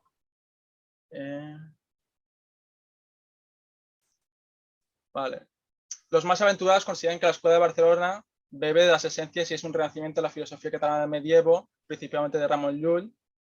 Otros sitúan su origen en la Universidad de Cervera del siglo XVIII y en Jaume Balmes, como la línea más tradicionalista escolástica. Y otros consideran que fue el catedrático de filosofía del siglo XIX, Francesc Xavier Llorens i Barba, quien recordemos fue maestro también de Menéndez Pelayo y Giner de los Ríos. Eso tampoco es tan descabellado porque realmente tuvo una gran influencia en los filósofos del siglo XX, pero yo, junto con otros especialistas como Avellán, que es el que ha hecho la historia de la filosofía española y la filosofía del exilio y todo esto, defiendo que el objeto de estudio tiene que ser los filósofos que profesaron y aprendieron filosofía en la Universidad de Barcelona durante el primer tercio del siglo XX. O sea, que nos quedamos en el siglo XX porque hay que recordar que la sección de filosofía de la Universidad de Barcelona se creó en 1910. Antes solo se podía estudiar la carrera de filosofía en Madrid. O sea que solo tiene sentido hablar de la Escuela de Barcelona cuando hay catedráticos de filosofía en la Universidad de Barcelona y alumnos de filosofía en la Universidad de Barcelona. Todo lo otro es como hacer un poco de especulación, ¿no? De esta forma, dejo para análisis posterior si estos filósofos del 20 guardan comunidad con los filósofos de los siglos anteriores. También dejo al margen a algunos filósofos diletantes que nunca pasaron por la facultad. No, hay muchos, puedo empezar a citar nombres de cada categoría, pero no acabamos nunca. Así como un núcleo también interesantísimo y poco estudiado de eclesiásticos que cultivaron una filosofía tomista abierta de inspiración valmesiana y que guarda ciertos paralelismos con la escuela del cardenal Mercier de Lovaina, que también estoy estudiando y también son interesantes, pero no son los académicos universitarios, digamos. Vale, pues dentro de la Escuela de Barcelona, la mayoría distinguimos tres generaciones. La primera generación tiene lugar cuando se crean las primeras tres cátedras, que he dicho en 1910, de filosofía. La primera es la de ética, la psicología y la historia de filosofía, ¿no? En 1912 gana la cátedra de ética de Tomás Carrés y Artau, un importante medievalista que más tarde, junto con su hermano, que sería catedrático después de la guerra, publicarían la historia de la filosofía española del siglo XIII al XV, que continúan un poco la tarea de Menéndez Pelayo que dejó por hacer cuando murió. Estos no fueron al exilio, pero tienen un peso importante en la creación del Instituto Luis Vives de Csic, que es el predecesor de nuestro Instituto de Filosofía, ¿no? Después, el más interesante para mí, y dedico mi tesis a él, es Jaume Serra-Hunter, quien ganó la cátedra de Historia de Filosofía el año siguiente, en 1913, y que se puede considerar como el iniciador de la Escuela de Barcelona, y así lo reconocen sus discípulos. No solo eso, sino que llegó a ser rector de la Universidad de Barcelona, o sea que a nivel académico llegó a lo más alto, pero también fue presidente del Parlamento catalán durante la República, o sea que a nivel político también se implicó mucho y tuvo cargos de mucha responsabilidad. Después el otro catedrático de psicología, el otro que ganó la cátedra fue Cosme Parpal, que se caracteriza solo porque la ganó contra Eugenio d'Ors y Eugenio d'Ors se quedó fuera de la Universidad Española, que eso cambió un poco la historia de la Universidad Española y la trayectoria de Eugenio d'Ors. También pongo aquí a Agustí Calvet, que se doctoró en filosofía en estos mismos años, pero no fracasó en su intento también de conseguir cátedra y fue un importante director de La Vanguardia muchos años, un periodista bastante importante. Bueno, vamos pasando ya. La segunda generación. La segunda generación de filósofos serían los discípulos de los primeros, o sea, los primeros que pudieron estudiar la carrera de filosofía con profesores de filosofía en la facultad, ¿no? Los otros fueron los pioneros que estudian como filosofía y letras, derechos, se doctoraron en Madrid, pero estos ya pudieron matricularse a filosofía en Barcelona con estos 3 catedráticos que he dicho antes. Sobre todo son importantes Joaquín Xirau y Joan Creixells. Creixells murió joven a los 30 años, pero dio tiempo a introducir la filosofía analítica en España y a introducir a Platón en el catalán. Francesc Mirabent, gran experto en estética inglesa, que para mí es el discípulo más directo de Serra Hunter, pero no fue al exilio, se quedó en el interior. Y Xirau fue el filósofo más importante de esta generación. En 1929 era catedrático de lógica en la Universidad de Barcelona, fue el 4º catedrático que entró y enseñó durante los años dorados de la Universidad Autónoma durante la Segunda República, donde fue decano. Vale, por diversos motivos, en los años 30 se desvinculó de Serra Hunter y empezó a formar un nutrido grupo de discípulos, hecho que a mi parecer ha desvirtuado la imagen que tenemos hoy de la Escuela de Barcelona, como contaré luego, ¿no? Después hubo otros como Pedro Font, que sustituyó a Parpal cuando murió, y Roura Parella, que ganaría más relevancia en el exilio como pedagogo, fue catedrático en universidades americanas. Y finalmente, esto es para que veáis un poco los nombres y os familiaricéis un poco, porque no todos los conocemos, ¿eh? Finalmente, la tercera generación sería aquella que se formó en la Universidad de Barcelona durante la República ya y que serían demasiado jóvenes para ser profesores antes de la Guerra Civil. En esta categoría entrarían los Nicol, Maragall, Calzamiglia, Gomá y el más conocido Ferrater Mora. Estos o bien llevarían a cabo su carrera académica en el exterior o bien sufrirían la depuración universitaria seguida de un largo exilio interior. También hay mujeres que empezaron a doctorarse en esa época, como Mario Tineo, Núria Folpí, María Aurelia Campmany, pero también llegó a la guerra. Llegaron a ser profesores asociadas algunas, pero también se quedaron depuradas durante esto y nunca más producieron filosofía, por eso no las cito aquí, pero las hubo. Vale. Aquí os he puesto una viñeta de... Esto es el cómic de... Ferrater Mora tiene un cómic de su vida y aquí es cuando Xirau explica quién es la Escuela de Barcelona y los nombres que he ido diciendo, ¿no? Quedan un poco aquí recogidos como curiosidad. Vale, un poco para reforzar la tesis esta de que no había maestro en la Escuela de Barcelona. Yo defiendo que sí que lo hubo, no al nivel de Ortega y Gasset de Madrid, pero un poco para desmitificar esto que dijo Nicole y darle importancia a Jaume Serra Hunter. Como vemos, todo el mundo coincide que fue el maestro de la Escuela de Barcelona, pero nadie habla de él. O sea, por ejemplo, Manuel Suárez, que tiene su monumental Historia de la Filosofía Española de 511 páginas, le dedica 13 líneas a Serra Hunter. Avellán le considera también el maestro de la escuela, tiene un libro canónico del exilio filosófico en América de 461 páginas, le dedica página y media. En esta página y media, sin embargo, dice esto, dice, en la sección de filosofía de la Facultad de Filosofía y Letras de la Universidad de Barcelona, en 1936, al estallar de la Guerra Civil, había un buen plantel de filósofos que, encabezados por Serra Hunter, el decano de todos ellos, habían hecho de la Universidad de Barcelonesa un centro filosófico de primer orden. O sea, le reconocen todo el mérito, que era el maestro de todo, pero nunca lo estudian. Pero bueno, esto puede ser, bueno, es que tienen la obra en catalán y no la han leído, pero es que más grave me parece que propios catalanes, como por ejemplo Norbert Bilbén, que tiene un libro de 400 páginas que se llama Filosofía Contemporánea en Cataluña, del año 85, le dedica 2 páginas también a Serra Hunter. Uno que se circunscribe a Filosofía Contemporánea en Cataluña, que lo principal sería Serra Hunter para mí, ¿no? Pues tampoco. Pues hay que ir subsanando estos errores. Para seguir reforzando mi tesis, después llego a las conclusiones, vamos a ver lo que decían los propios discípulos. Xirau, por ejemplo, dijo, claro, estos textos no se conocen porque les he sumado un poco de periódicos de la época, de entrevistas que les hacían los periódicos de la época y esto no queda en la historiografía de después, ¿no? Por ejemplo, Xirau dijo, tengo el honor de pertenecer al pequeño cenáculo de discípulos que desde hace 15 años, cuando nadie hablaba de él, veíamos en Serra Hunter el espíritu extraordinario que acaba por reconocer todo el mundo. Si hemos de ser sinceros, tenemos que confesar que nunca ha habido filosofía catalana. Ningún filósofo catalán ha constituido escuela ni ha conseguido que los temas planteados y discutidos en sus obras fueran retomados, profundizados y amplificados en sucesivas generaciones. Contra todo eso ha reaccionado firmemente Serra Hunter y ha dedicado su vida a la formación de una serie de conciencia profesional. Esta posición rigurosa y sólida ha dado lugar por primera vez a nuestra tierra a una verdadera escuela, o sea que aquí lo recalca, y después hace como el matiz este que hace Nicole 30 años más tarde, ¿no? Entendiendo por escuela no la adopción ciega a unos principios, a unas doctrinas, sino la aceptación de una actitud, rasgos comunes de estilo, ¿no? Y bueno, pero dice que está como en proceso de conseguir por fin que haya una escuela de filosofía en Cataluña en la Universidad de Barcelona. Volvemos a Nicole, porque no solo habla de estas vaguedades que he dicho al principio, sino que también se hay que hablar concretamente de Serra Hunter como maestro de la escuela, ¿no? En el mismo libro de Problema de Filosofía Hispánica. Dice, por muchos motivos no podría olvidar uno de los maestros que fue el mío, Jaime Serra Hunter. Serra Hunter era en efecto un filósofo auténtico, aunque el volumen de su obra escrita pueden algunos considerarlo desdeñable. Me consta, aunque indirectamente, que en los brillantes círculos de la filosofía española, donde proyectan su luz Estela Ortega y Gasset y Eugenio d'Ors, la personalidad filosófica de Serra Hunter no era muy estimada. Se quedó siempre eclipsado porque era como tímido y no le gustaba tanto darse a conocer como Ortega y Gasset y Eugenio d'Ors, que eran grandes conferenciantes y grandes articulistas y bueno, un poco showman también, ¿no? No tenía genio, ciertamente, pero el genio en filosofía no es necesario para la autenticidad. Bueno, acabo diciendo esto, que mientras él fue profesor y decano y luego rector, la Facultad de Filosofía de Barcelona tiene un carácter que irradiaba del maestro y del cual nosotros mismos, los jóvenes de entonces, no hubiéramos sabido precisar los elementos, pues los damos por descontado. Bueno, también tengo que decir esto, que su testimonio es de los años 30, que es cuando Serra Hunter está metido en política y no lo conoció tanto, pero ya tenían la percepción de que era el maestro de la escuela y que les estaba irradiando como una cierta manera de hacer filosofía que estaba cuajando, ¿no? Vale, pues así pues nos encontramos que en Barcelona había una escuela filosófica, no en un sentido tan claro como el de Madrid, pero sí una comunidad filosófica que de una situación muy precaria, que era la directa inexistencia de la filosofía académica en Cataluña, logró profesionalizar estos estudios gracias a la labor ingente y todavía sin estudiar de Jaume Serra Hunter, maestro que si bien no acaba de transmitir una doctrina unitaria, como han dicho todos ellos, sí que les transmitió estos rasgos comunes de tono y estilo. Bueno, para concretar un poco, Ferrater Mora, otro de sus discípulos, aunque él se sintió siempre mucho más vinculado a Xirau, porque estudió en los años 30, cuando Xirau era más relevante en la facultad, se atreve un poco a decir qué rasgos había.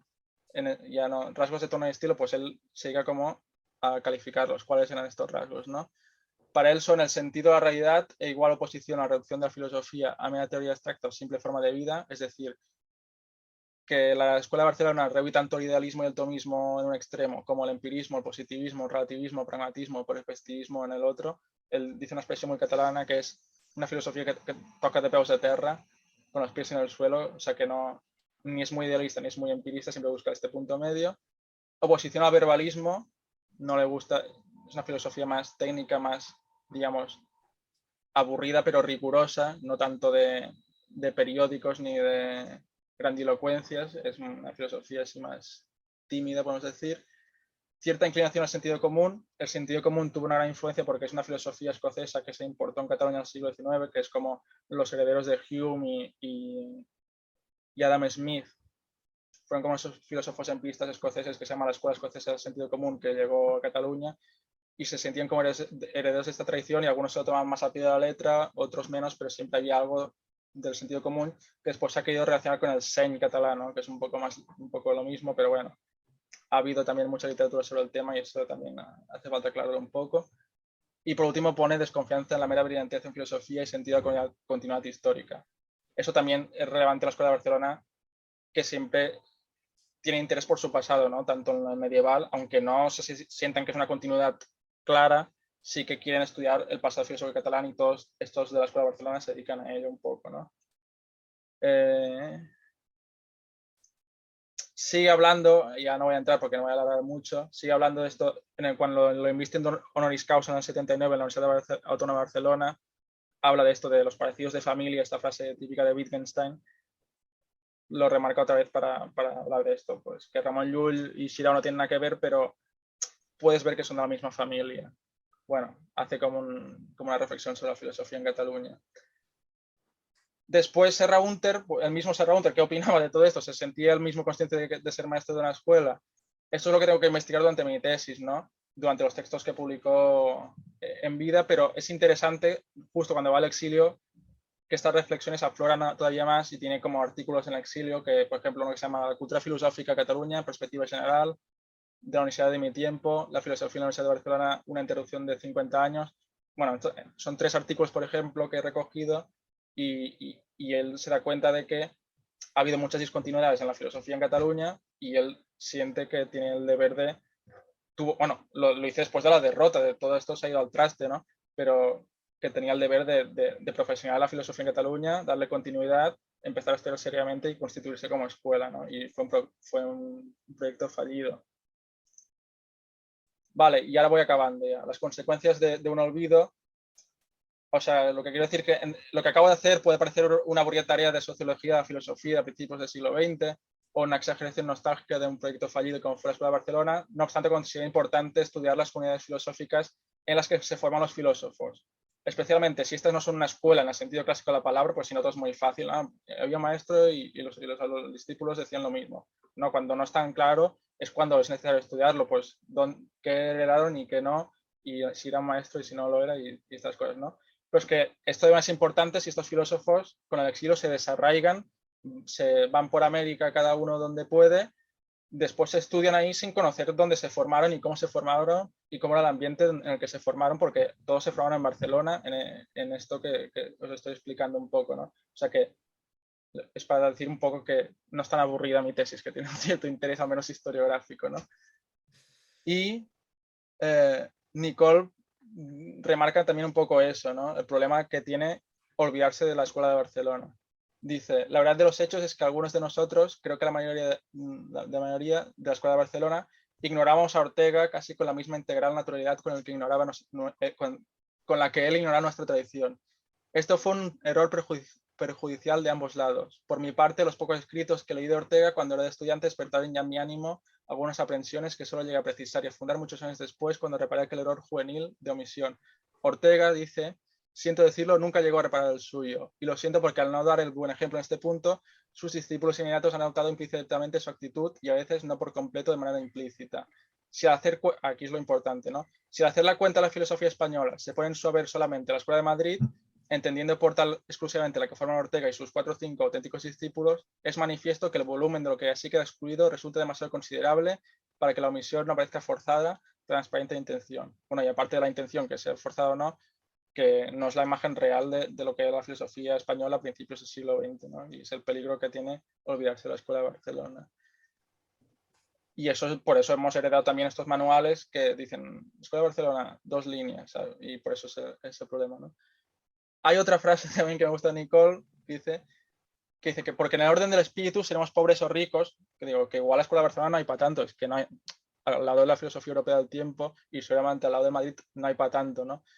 Pero seremos muy pobres, muy ruines en nuestra penuria si diseñamos parte de nuestro propio haber. Una comunidad, y hablo ahora de una comunidad entera, de la nacional, no puede cometer mayor desatino que la mutilación de sí misma, y la ignorancia es ya una especie de mutilación, refiriéndose a la ignorancia de la filosofía que se hacía en Barcelona.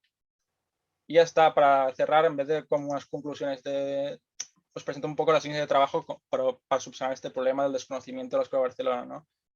Mi línea de trabajo es estudiar y revalorizar la primera generación de la Escuela de Barcelona, los que os he presentado, estos primeros catedráticos que hubo, que son los más desconocidos porque son los que no fueron al exilio, los que no tuvieron discípulos en México, que ya todavía menos han conocido, ¿no? Porque lo primero que hay que hacer es que no se conocen ni lo que escribieron. O sea, pues me dedico ahora a tareas de archivo, de ir vaciando hemerotecas, de ir a archivos de epistolares y tal, para conocer todo lo que escribieron, cuáles eran sus preocupaciones y cómo interactuaban entre ellos, siempre priorizando Serra-Hunter porque hemos visto que todo el mundo lo considera como el maestro auténtico de toda esta generación. En segundo lugar, encontrar afinidades entre los filósofos de la primera generación. Por ejemplo, hoy no se conoce, pero casi todos ellos tienen libros publicados sobre el siglo XIX catalán. O sea, una vez cogen la cátedra, dicen, a ver, ¿qué hemos hecho el siglo anterior? Pues bueno, comparar esos estudios, cómo intentar armonizar la filosofía escocesa del sentido común. También tiene muchas influencias de la filosofía académica francesa al final del XIX. Eso es interesante también porque no reciben casi influencias del krausismo, así como el siglo XIX de Madrid era krausista, puro y duro, neocantiano y tal. Aquí no, es diferente. Pues igual es más cutre o menos cutre, pero porque es diferente, ¿no? Y estudiarlo y ver cómo interactúa entre ellos.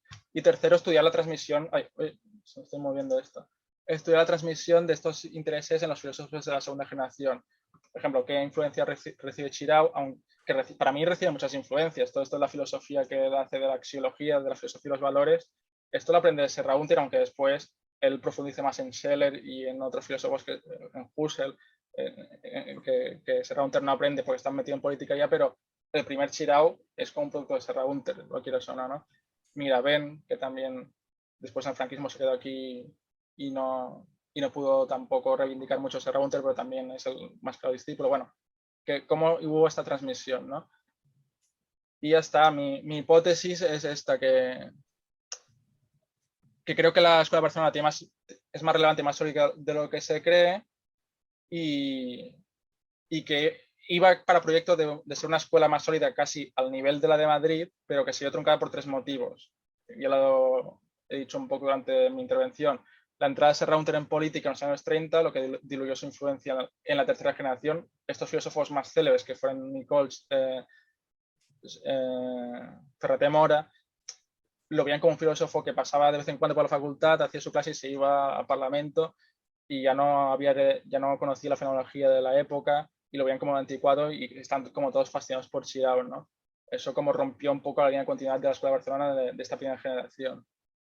La hegemonía de Chirau de los años 30, que era como mucho más intervencionista, él fue a Madrid y se fue muy influenciada por la institución libre de enseñanza, de Cossío sobre todo, y como cogió a este grupo de discípulos y como les comió la oreja mucho, y era mucho más invasivo, ¿no? Serra Hunter explicaba y Chirau, y tienen todos como, se sienten muy herederos del Chirau y no ven más allá de eso, y es normal porque es lo que vivieron, ¿no? Pero eso hay que ponderarlo un poco con lo que se hizo 20 años antes. Y tercero, pues el exilio, la guerra civil, ¿no? Que llegó, obviamente, dispersó la Escuela de Barcelona. Serra Hunter murió solo al llegar a México el año 43, no pudo tener discípulos ahí porque no le dio tiempo de llegar a dar clase porque estaba enfermo. Tenía casi todos los escritos en catalán, en México no se leyeron, en Cataluña había franquismo, en 40 años tampoco se leyeron nada. Los discípulos pocos que tenía no podían decir nada porque estaba mal visto hablar de un republicano, ¿no? Y pues los testimonios que tenemos hoy pues son los de los discípulos de Chirau, que lo menoscaban un poco, sin mala fe, pero que conviene un poco revertir esta imagen, ¿no?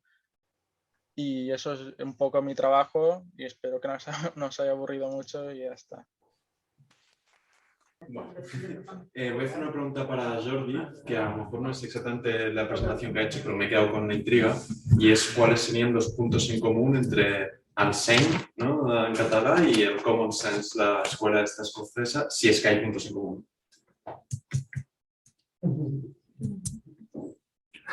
Respondo ya, o sea, no recogemos, ¿eh? Sí, Respondo ya. sí, si queréis ir respondiendo.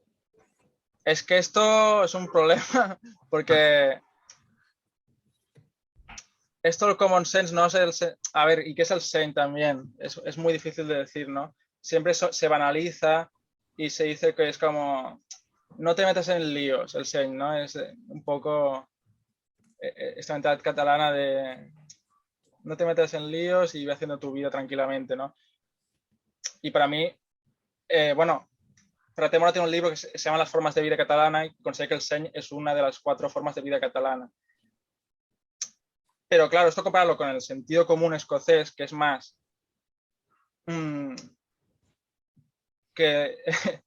o sea, que es un tema epistemológico puro y duro, no tanto sociológico como esto del seny catalán, que viene a decir un poco que la realidad es aprehensible porque todo el mundo tiene un sensus communis, que quiere decir que tiene acceso a la realidad, o sea, es realista, porque puedes apercibir con los sentidos algo sobre lo que teorizar, ¿no? Que tienes como, es como un mínimo que tienes de... Creo que, o sea, no soy especialista en el tema, eso es filosofía del siglo XVIII y tengo que leer, es una parte que me queda por trabajar, ¿no? Pero lo importante es no mezclar esto, que es un término filosófico, con el seny catalán. Pero bueno, tampoco está totalmente desligado, ¿no? No lo sé. O sea, no sé tanto sobre el tema, pero creo que esta filosofía escocesa es una cuestión epistemológica, porque toda esta gente, Serra Hunter, por ejemplo, su tesis doctoral es el ensayo sobre una teoría psicológica del juicio, y hacen filosofía de la conciencia, ¿no? Y esta filosofía de la conciencia parte de que todos los seres humanos tengamos este sentido común de empezar a filosofar porque percibimos la realidad de buena manera en un mínimo común. Y después de esto, pues, claro, se han escrito muchas barbaridades sobre el seny. Pero por eso también con mi tesis, cuando trabaje más, intentaré un poco desmentirlo eso, ¿no? Porque se ha hablado demasiado del seny en este sentido barato de la filosofía catalana se define por el seny. A ver, tampoco, pero bueno, espero que separa esto, la epistemología con sociología de los catalanes, no sé. Vale, merci. Te pregunto en 3 años otra vez. Vale. Yo tengo... ¿Tú? ¿Yo? Vale, yo quería hacer un par de preguntas a Jesús Miguel en relación al tema de la intersubjetividad en Husserl, que a mí me interesa bastante, pero desde una perspectiva más externa, ¿no?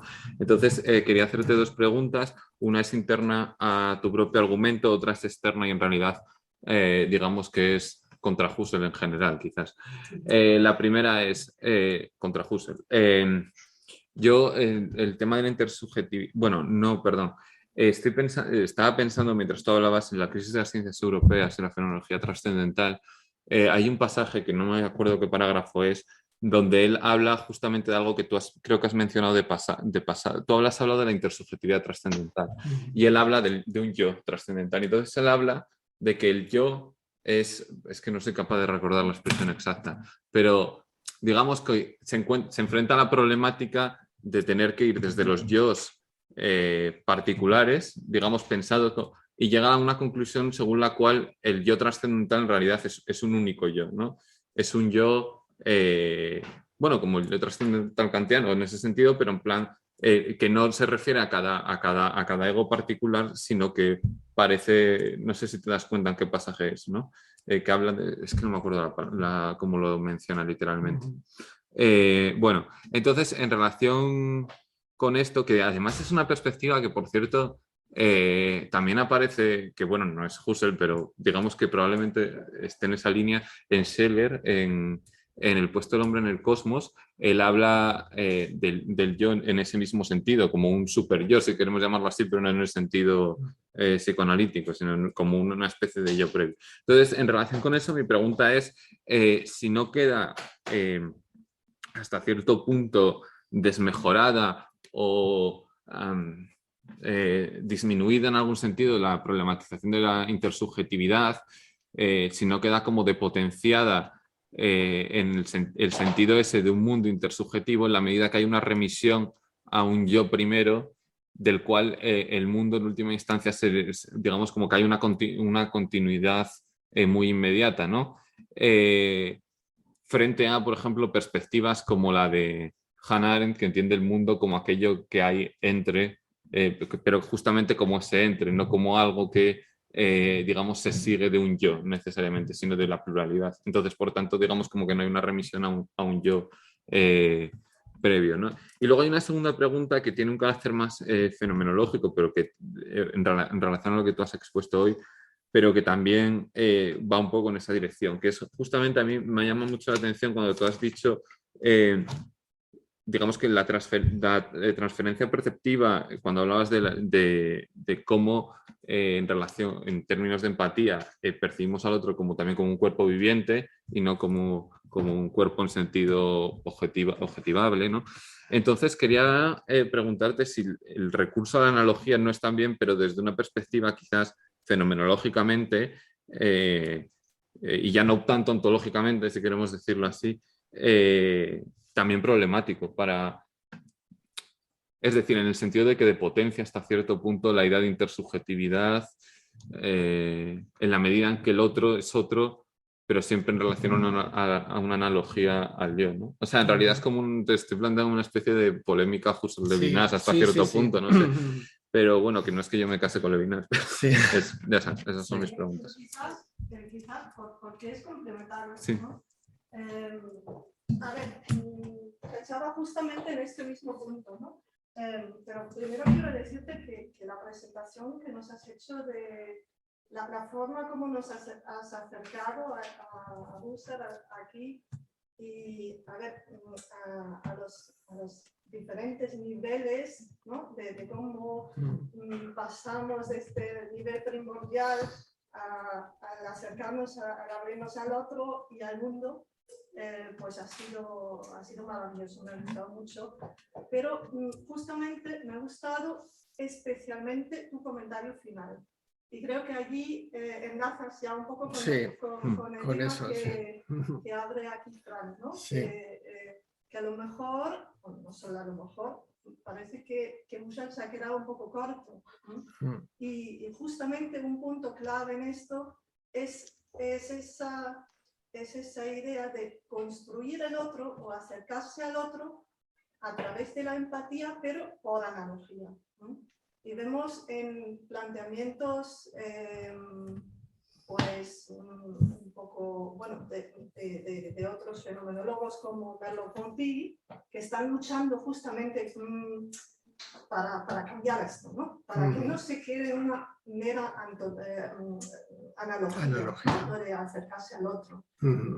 Por ejemplo, a través de la mirada, ¿no? de la fenomenología de Merleau-Ponty, de cómo entender el hecho de que conjuntamente estamos mirando algo y muy interesante, como tú ya desde Husserl has explicado que la intersubjetividad, la importancia de la intersubjetividad para construir el mundo de los objetos externos. Eso es, sí. Lo que pasa es que si entendemos todo eso de Husserl como una separación de niveles simplemente heurísticos, creo que es mucho más fácil construir un planteamiento que se abre a lo que echas en falta, ¿no? A entender que el otro entra ya en un nivel primordial que está ahí, ¿no? Que nuestras propias percepciones, ¿no?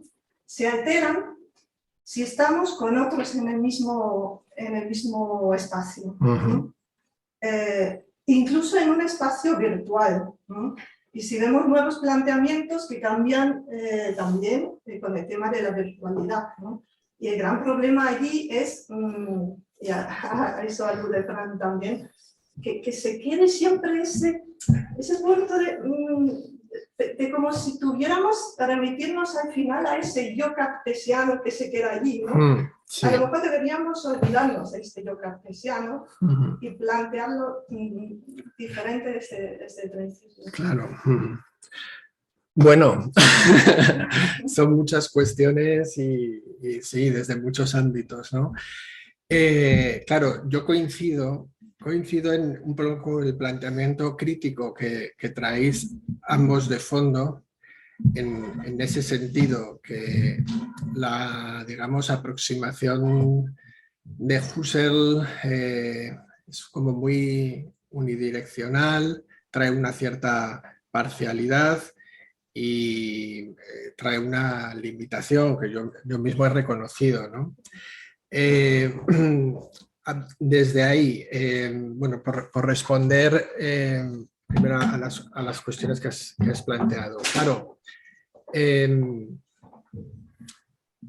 lo curioso de la argumentación y bueno, en realidad de todo el discurso de Husserl es que finalmente es como que se llega al final de su reflexión a lo que es primero, ¿no? O sea, a esa intersubjetividad trascendental por la que preguntas.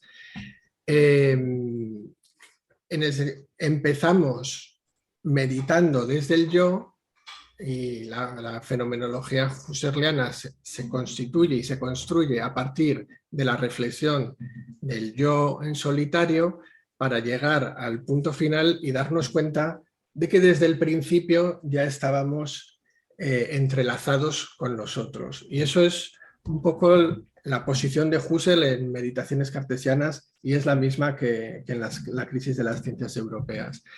En el sentido, fundamentalmente desde el nivel de los análisis de la fenomenología genética, de las síntesis pasivas, que él reconoce que ya desde el inicio, por esa parificación, estamos, en cuanto el otro aparece en mi campo perceptivo, estamos vinculados, ¿no? No hay de alguna manera esa necesidad de... Está esa analogía, ¿no? del yo que ve el cuerpo físico y que por el cuerpo físico, por esa analogía perceptiva, descubre en el otro que es un cuerpo vivido, pero sin ese primer nivel de preegoico, por así decir, esa analogía no sería posible tampoco, ¿no? Entonces, en ese nivel, digamos, de la fenomenología genética es donde se da ese entrelazamiento que de alguna manera nos libera del yo y hace que finalmente, cuando llegamos al final de la meditación, nos encontremos con que ya estábamos constituidos en una comunidad y en una relación. Y desde ahí se entiende no solo la constitución, o sea, no solo el reconocer al otro como un ser viviente, como con vivencias, sino precisamente la constitución de un mundo objetivo como que no es solo mío, sino que es un mundo objetivo que está ahí, no solo para mí, sino para cualquiera. Entonces, cuando dice intersubjetividad trascendental, ahí es como condición de posibilidad, ¿no? Entonces, la condición de posibilidad de la intersubjetividad, cuando Husserl dice que ese es el ser primero en sí, es que sin esa intersubjetividad, sin ese primer nivel, no habría, sin otro, no habría ser, ¿no? No habría luego el mundo objetivo que nosotros reconocemos como las cosas, o bueno, los mundos culturales, históricos, etcétera, ¿no? Entonces, bueno, no sé si lo he explicado bien y luego, por otro lado, la otra limitación a la que aludes, yo ahí eso también lo remarcaba al final. Yo creo que ahí hay, desde mi punto de vista, una carencia de la dimensión afectiva, porque yo creo que eso sí que es, en la persecución, digamos, de la descripción de la experiencia tal y como es vivida, reducirlo todo el reconocimiento del yo ajeno, de las vivencias del yo ajeno, focalizarlo de tal manera en la percepción visual, ¿no? Que al final es el cuerpo físico del otro y los gestos y lo que yo veo, lo que me está diciendo que el otro es un yo, me parece como un camino que está ahí, que es una vía, pero claro, está la vía del sentimiento, de lo afectivo, que yo ahí sí que veo que, o sea, que es más pertinente que los otros. Yo no percibo sus vivencias porque les veo y entonces identifico, ¿no?, lo que viven, sino más bien es porque lo siento directamente. Me atrae, me agrada, me causa rechazo. Ahí es, en ese primer momento afectivo, puramente afectivo, donde yo estoy reconociendo las vivencias del otro y me parece que con más derecho, legitimidad, que en el momento de la percepción visual. Y no sé si... Sí. Os voy a leer la que hay aquí en el chat porque además hay una para cada uno. Vale. Y mientras tanto, si hay alguna más por aquí, os cojo el... Vale, sí, es solo una. Es de Antonín Sánchez, de compañero de instituto. Os agradezco los tres y os leo si os parece, porque hay una para cada uno. A Fran le preguntaría cómo incorporaría en su perspectiva, la experiencia de la exclusión, el exilio, los chivos expiatorios, etc., y soslayarle en toda comunidad política. Jesús le preguntaría si esa reflexión de Husserl sobre los afectos en la intersubjetividad daría para una crítica de las emociones en la lógica del nacionalismo. Y a Jordi, perdón, que no consigo bajar a esta. A Jordi le preguntaría, a propósito de su trabajo, qué rasgos debería caracterizar para él eso que llama la comunidad filosófica o intelectual, que quizás, Jordi, es lo que tenías un poco pensado para la práctica, así que nos lo puedes adelantar un poco. Y mira, aprovecho y te leo ya aquí otra más de Silvia Sierra sobre si la calificación no sería el inicio de una aproximación sensible. Y Y bueno, ya vamos acercándonos a la hora, o sea que igual si queréis recojo alguna ¿Qué es la más. parificación? Perdón, igual yo vengo de Alemania y no entiendo. Sí, Bueno, ahora, la parificación. Sí, respondo. como queráis vosotros o queréis ir por orden. Respondo. Sí. Sí, Porque ya es un poco la- sí, sí, la parificación es lo que Husserl denomina la síntesis pasiva, es una síntesis pasiva por asociación. Entonces, el ejemplo que he puesto antes en la ponencia es que o sea, las síntesis pasivas es todo aquello que, digamos, la conciencia realiza sin el concurso del yo, ¿no? Todo lo que el yo recibe ya como constituido. Entonces, bueno, estas síntesis pasivas se producen por medio de la asociación y el tiempo también. Y bueno, en concreto, una síntesis pasiva en el nivel de la asociación es la parificación. Y es, por ejemplo, si ves una pared blanca donde hay dos puntos, directamente tú esos dos puntos los ves ya como par directamente. No tienes que ver un punto y luego ver otro y luego hacer una operación tú de reunirlos una operación activa de tu yo para ver qué es un par, sino que la conciencia ya te los presenta como par, ¿no? Ya está constituido, ¿no? Como par esos dos puntos en esa pared blanca. Entonces, lo que Husserl dice es que en la experiencia de la alteridad del otro funciona en un nivel preegoico, o sea, en un nivel, digamos, genético, previo a la actividad del yo no tengo que hacer nada, funciona una asociación parificadora de ese estilo. Entonces, cuando otro, como yo, otro ser humano aparece a mi lado, directamente estamos ya asociados por parificación. O sea, yo no tengo que hacer nada, sino que estamos vinculados. Yo reconozco al otro como un sujeto poseedor de un yo y de vivencias automáticamente, ¿no? Digamos, es directamente. Recibo ese rendimiento sin yo hacer nada, ¿no? Son operaciones de la conciencia que se realizan de forma pasiva. Eso es la parificación.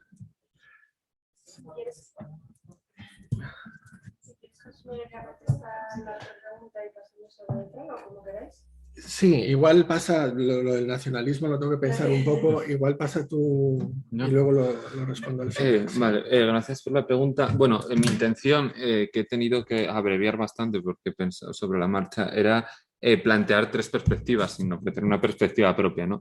Pero sí que me parece interesante la pregunta porque la experiencia de la exclusión y el exilio justamente es en cierto modo la consecuencia inmediata del planteamiento de la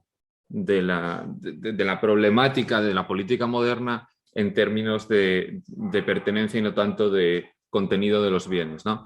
Esto lo digo porque obviamente no es que la exclusión sea algo estrictamente moderno, pero la política moderna sí que en la medida en que digamos, llega a un nivel de conciencia respecto a esta escisión, la problemática de la exclusión se hace una problemática central respecto a esa, en un sentido, entiendo, diferente respecto a lo que ocurría previamente, ¿no? Es decir, una exclusión que no se da por descontada, que no es naturalizada o no está naturalizada de antemano, sino que, digamos, está sujeta a un proceso de naturalización y, por tanto, de contestación, ¿no? y de resistencia. Y yo creo que eso es una característica desde esta perspectiva de lo que es la política moderna, ¿no? Vamos, por ahí se podría ir. En relación a los tres modelos paradigmáticos que yo he querido enfrentar o plantear aquí, bueno, en relación con la idea pactista de comunidad, como una especie de revival de ese civis civitas, ¿no? En la época moderna, al referirme a Renan, en parte, bueno, ya ha sido señalado, ¿no? Es decir, la idea de pacto y la idea de contrato se funda o supone una elipsis respecto a quiénes son los contratantes hasta cierto punto, ¿no? Y ese silencio, que es el silencio de Renan cuando habla de Francia y cuando habla de las colonias, pues bueno, no es el silencio, sino es el cambio de discurso.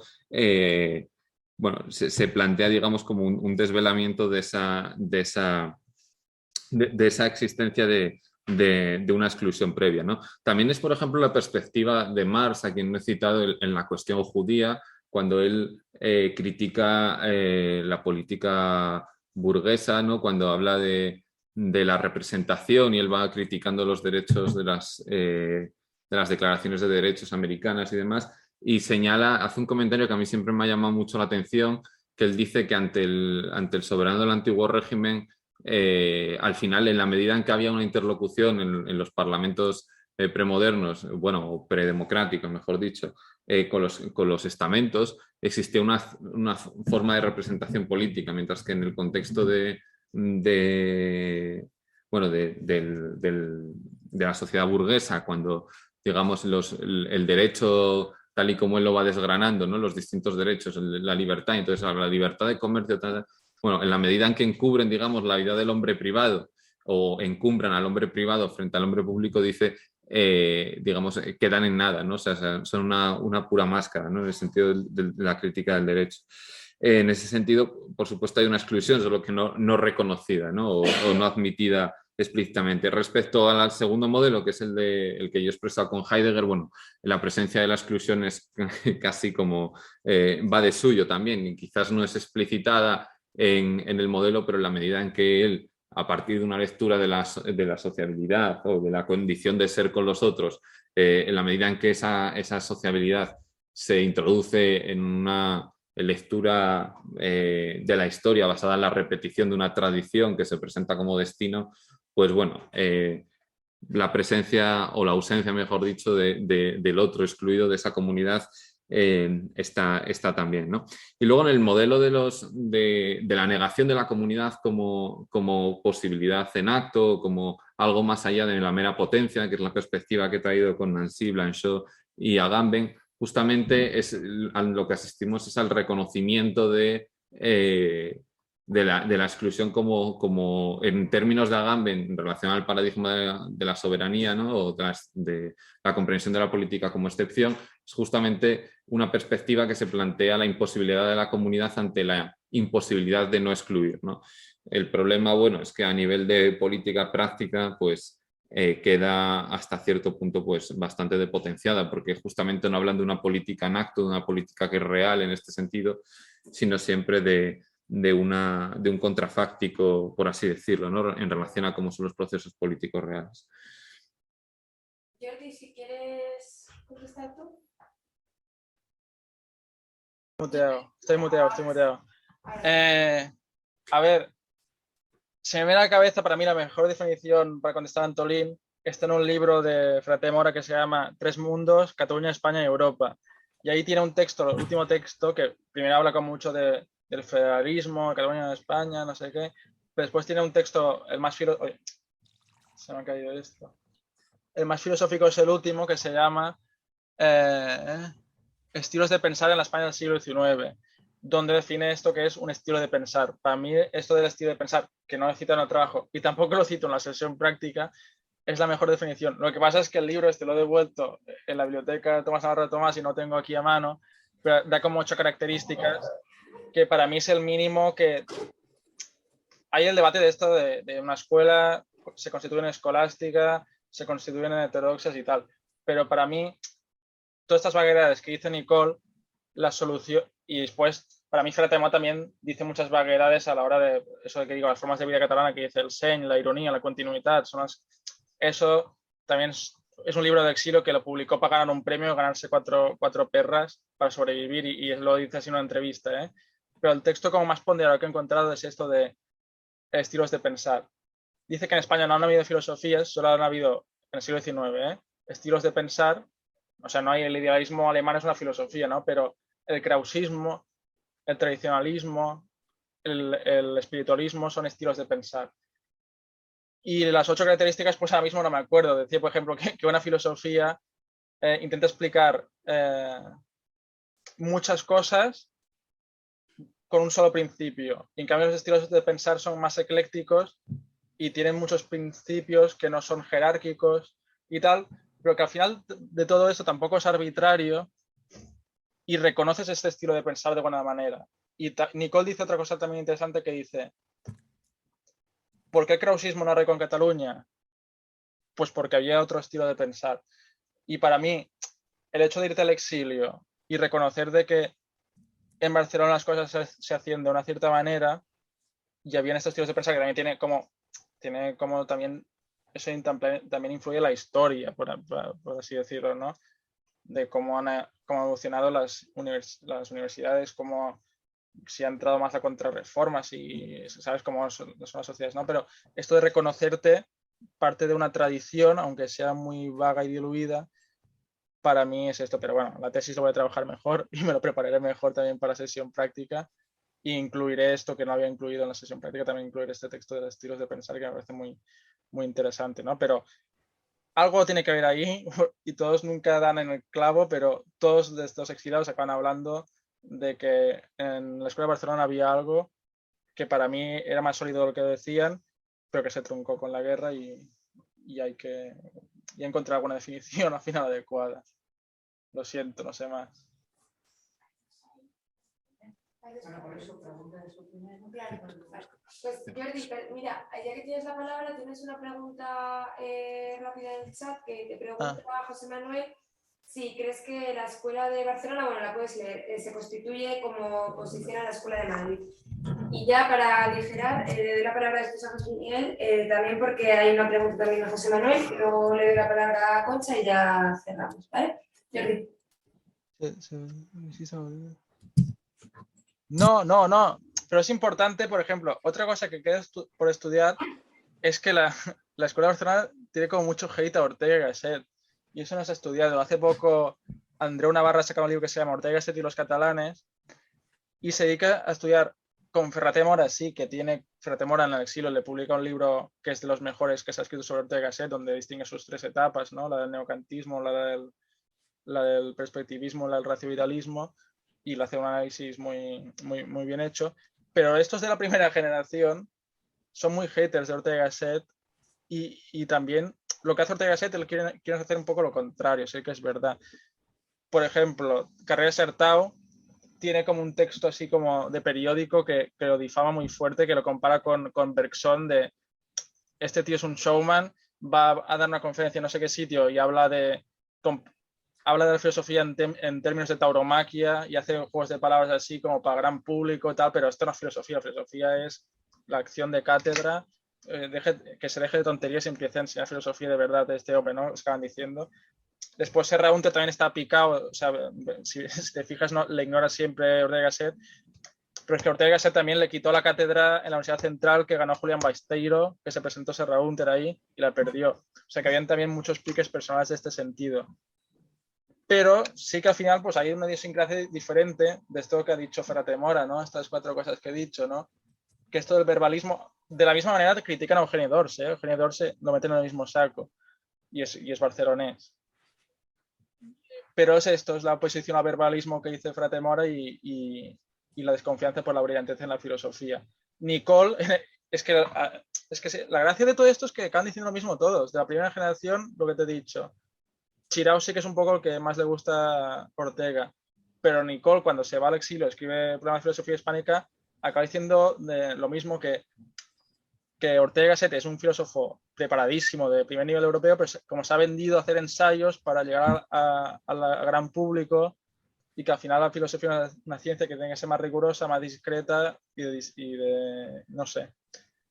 Pero no lo hace como contraposición, simplemente son 2 estilos de hacer que al final, pues, como Ortega y Gasset, pues tenía más don de gentes y seguramente pues estaba más preparado y sus discípulos los formó mejor, pues ha quedado más ahí, pero al final lo importante es reconstruir la filosofía española sabiendo que en Barcelona también se hacían cosas y aunque sean de menor calibre igual, que no queden olvidadas porque sí que había mala fe en Ortega y Gasset por eso, que los bandeaba más de la cuenta. Y eso es lo que hay que restaurar un poco, creo yo.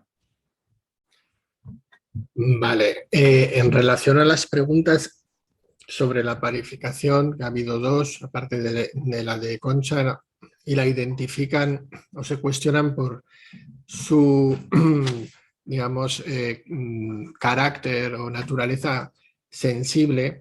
Claro, aquí precisamente lo que está en juego es que son datos de sensación sensible lo que se parifica, lo que se asocia.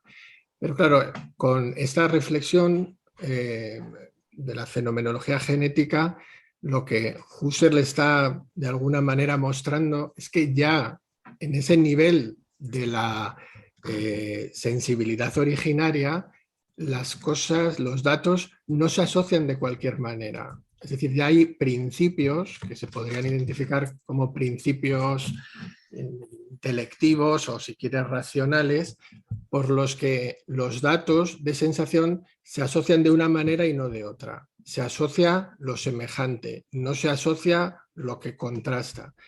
Entonces, es sensible, sí, pero ya está operando un principio que no es meramente sensible, sino que responde a otro origen.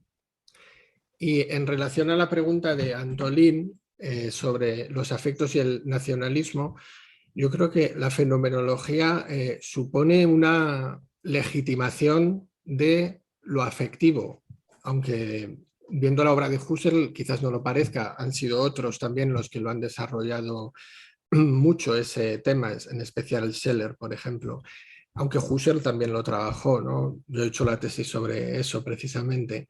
Bueno, esta legitimación de lo afectivo, ¿qué supone en un primer lugar? Lo afectivo no es el ámbito del error. Los sentimientos no es lo confuso, sino que en lo afectivo y en los sentimientos, otra vez volvemos al tema de la parificación y de lo sensible, ya hay principios racionales también, hay una racionalidad. Entonces, Husserl ahí se movería en un ámbito entre, por así decirlo, la moral del sentimiento de Hume y la moral más racionalista, la moral más formal kantiana.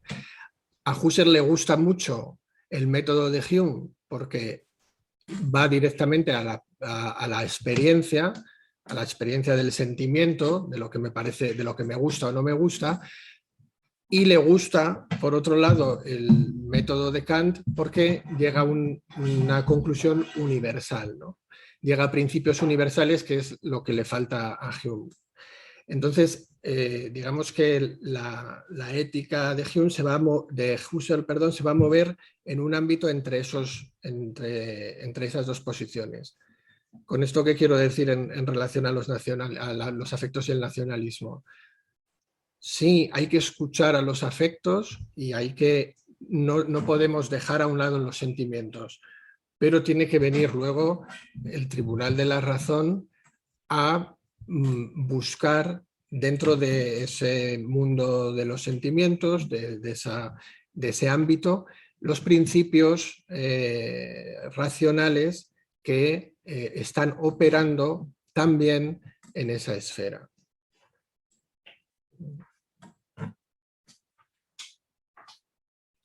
Sí, bueno, sí. Nada, muchas gracias a los tres por las ponencias, pero le quería preguntar a Jordi, que está ahí al otro lado, por esta mención que hiciste tan rápida, ¿no?, de las mujeres de la Escuela de Barcelona. Entonces, yo no sé si te entendí bien, pero dabas una justificación que se habían dedicado a la enseñanza, digamos, secundaria o algo así, te entendí. Si no es así, luego me lo corriges. Pero lo que yo te quería preguntar es si tú arrojas ya la toalla de que no haya, dices que es bastante desconocido, que los textos tampoco se han conocido hasta ahora de la primera generación. ¿Tú arrojas ya la toalla de que no haya ninguna aportación de alguna filósofa mujer por ahí un poco más desconocida? O, si no es así, ¿tienes pensado en tu trabajo hacer alguna explicación? Es que se te ve. Está aquí enseñándonos la... Porque estoy buscando cosas en el... A ver, que retomo el hilo. Hacer alguna explicación de esa exclusión, ¿no? Sería una especie de meta-exclusión, ¿no? La exclusión de las mujeres en la Escuela de Barcelona, bueno, en la de Madrid, alguna parece que sí consiguió descollar y, bueno, pues parece que el siglo posterior sí que empezaron a aparecer, pero supongo que no sería como hongos jovesianos, ¿no? Es decir, que a lo mejor hubo alguna, mi pregunta es, a lo mejor hubo alguna discípula más aventajada y, digamos, es una meta-exclusión el que no aparezca ahí ninguno de esos textos. ¿O cómo lo ves? ¿O es simplemente que realmente no los hay? A ver, o sea, perdón, es que me incorporo porque tengo el... Sí, te hemos visto. A ver, no ha habido en la historia de filosofía, solo en el medievo sí que hubo muchas devotas de Ramon Llull, por ejemplo, Beatriu de Pinós, que hay un contrato muy bueno que se la hizo. Que era una que fundó una academia para estudiar el lulismo. Era una noble que tuvo una herencia muy grande y la dejó solo para estudiar esto. Y sí, pero yo te pregunto por la primera generación que estaba conocida. No, pero primera generación nada. Sí. Pero digo, en la tercera, estas que te he dicho, de Núria Folk, por ejemplo, inscribió una tesis doctoral sobre el árbol del amor de Ramon Llull. Sí. Y esa te interesará... no. Casanovas, Domingo Casanovas era otro que empezó una sobre Leibniz, que se llama Los problemas lógicos de Leibniz. Y este tío acabó siendo catedrático en Caracas, este era un hombre y tal. Pero después la otra que he dicho, Amalia Tineo, aquí no sale. Es que estaba buscando un paper donde lo pone, ¿eh? Pero Amalia Tineo es la única que llegó a ser asociada, pero no recuerdo de... Creo que... La Amalia Tineo la mencionan en el seminario de ¿cómo se llama? El seminario que hay ahí de filosofía y Gènesi, ¿no? En Barcelona, que yo participó alguna vez. Y esta no sé qué pasó, pero al final, en la posguerra, acabó fundando unas escuelas de estas que huían del nacionalcatolicismo, ¿no? Fue una gran pedagoga y tal, pero estaban haciendo tesis doctorales justo en el 37, 38.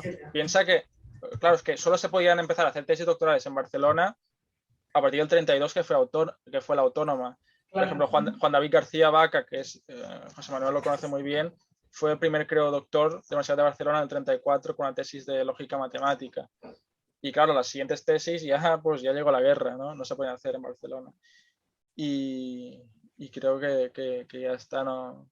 Esta primera generación, nada, es que pensad que es una cosa muy pequeña. O sea, había 3 catedráticos, pero es que habían 3 alumnos en la clase después también, ¿eh? Estos primeros años del 10 al 20, al 25, nadie estudiaba filosofía. Y eso está demostrado. La gente estudiaba derecho, filosofía no tenía ningún futuro, ni letras tampoco. Y por ejemplo, bueno, pero que gente que era de la burguesía, que no tenía que ganarse la vida, tampoco lo había sentido.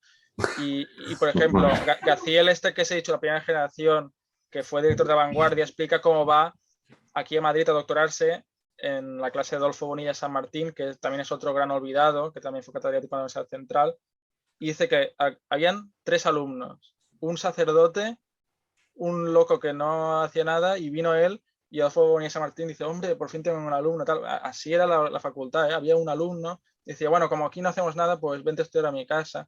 Y era eso, o sea, que habían, o sea, los discípulos eran mínimos, y claro, imagínate encontrar mujeres, pues no. Eso empezó en la autonomía con la República. Pues igual podemos ver, no sé si desde ahí me avanzado y voy a despedir, agradecer otra vez a los asistentes, volver a disculparme por el desajuste que hemos tenido hoy con las horas. Entonces ya aprovecho y recuerdo, ya os hemos enviado la fecha para la sesión práctica correspondiente a este bloque, que va a ser el día 23 de junio a las 6, online. Os volveremos a mandar porque os tenemos que mandar los materiales, entonces ahí os volveremos a recordar y el enlace, como otras veces. Y nos queda nada más que la sesión de clausura del curso, ya, que va a ser el día 27 de junio a las 6:30, tanto presencial como online. Y nada más, no se me olvida nada más. Práctico, muchísimas gracias a los 3 ponentes, que ha sido creo que una sesión estupenda, de verdad, enhorabuena. Sí, a ver, Jordi, no te muevas. Si no te muevas, que vais a pedir los huevos. Pero Jordi, ¿cómo vas aquí? Pues ahí en la cama. A ver si también sí, normal.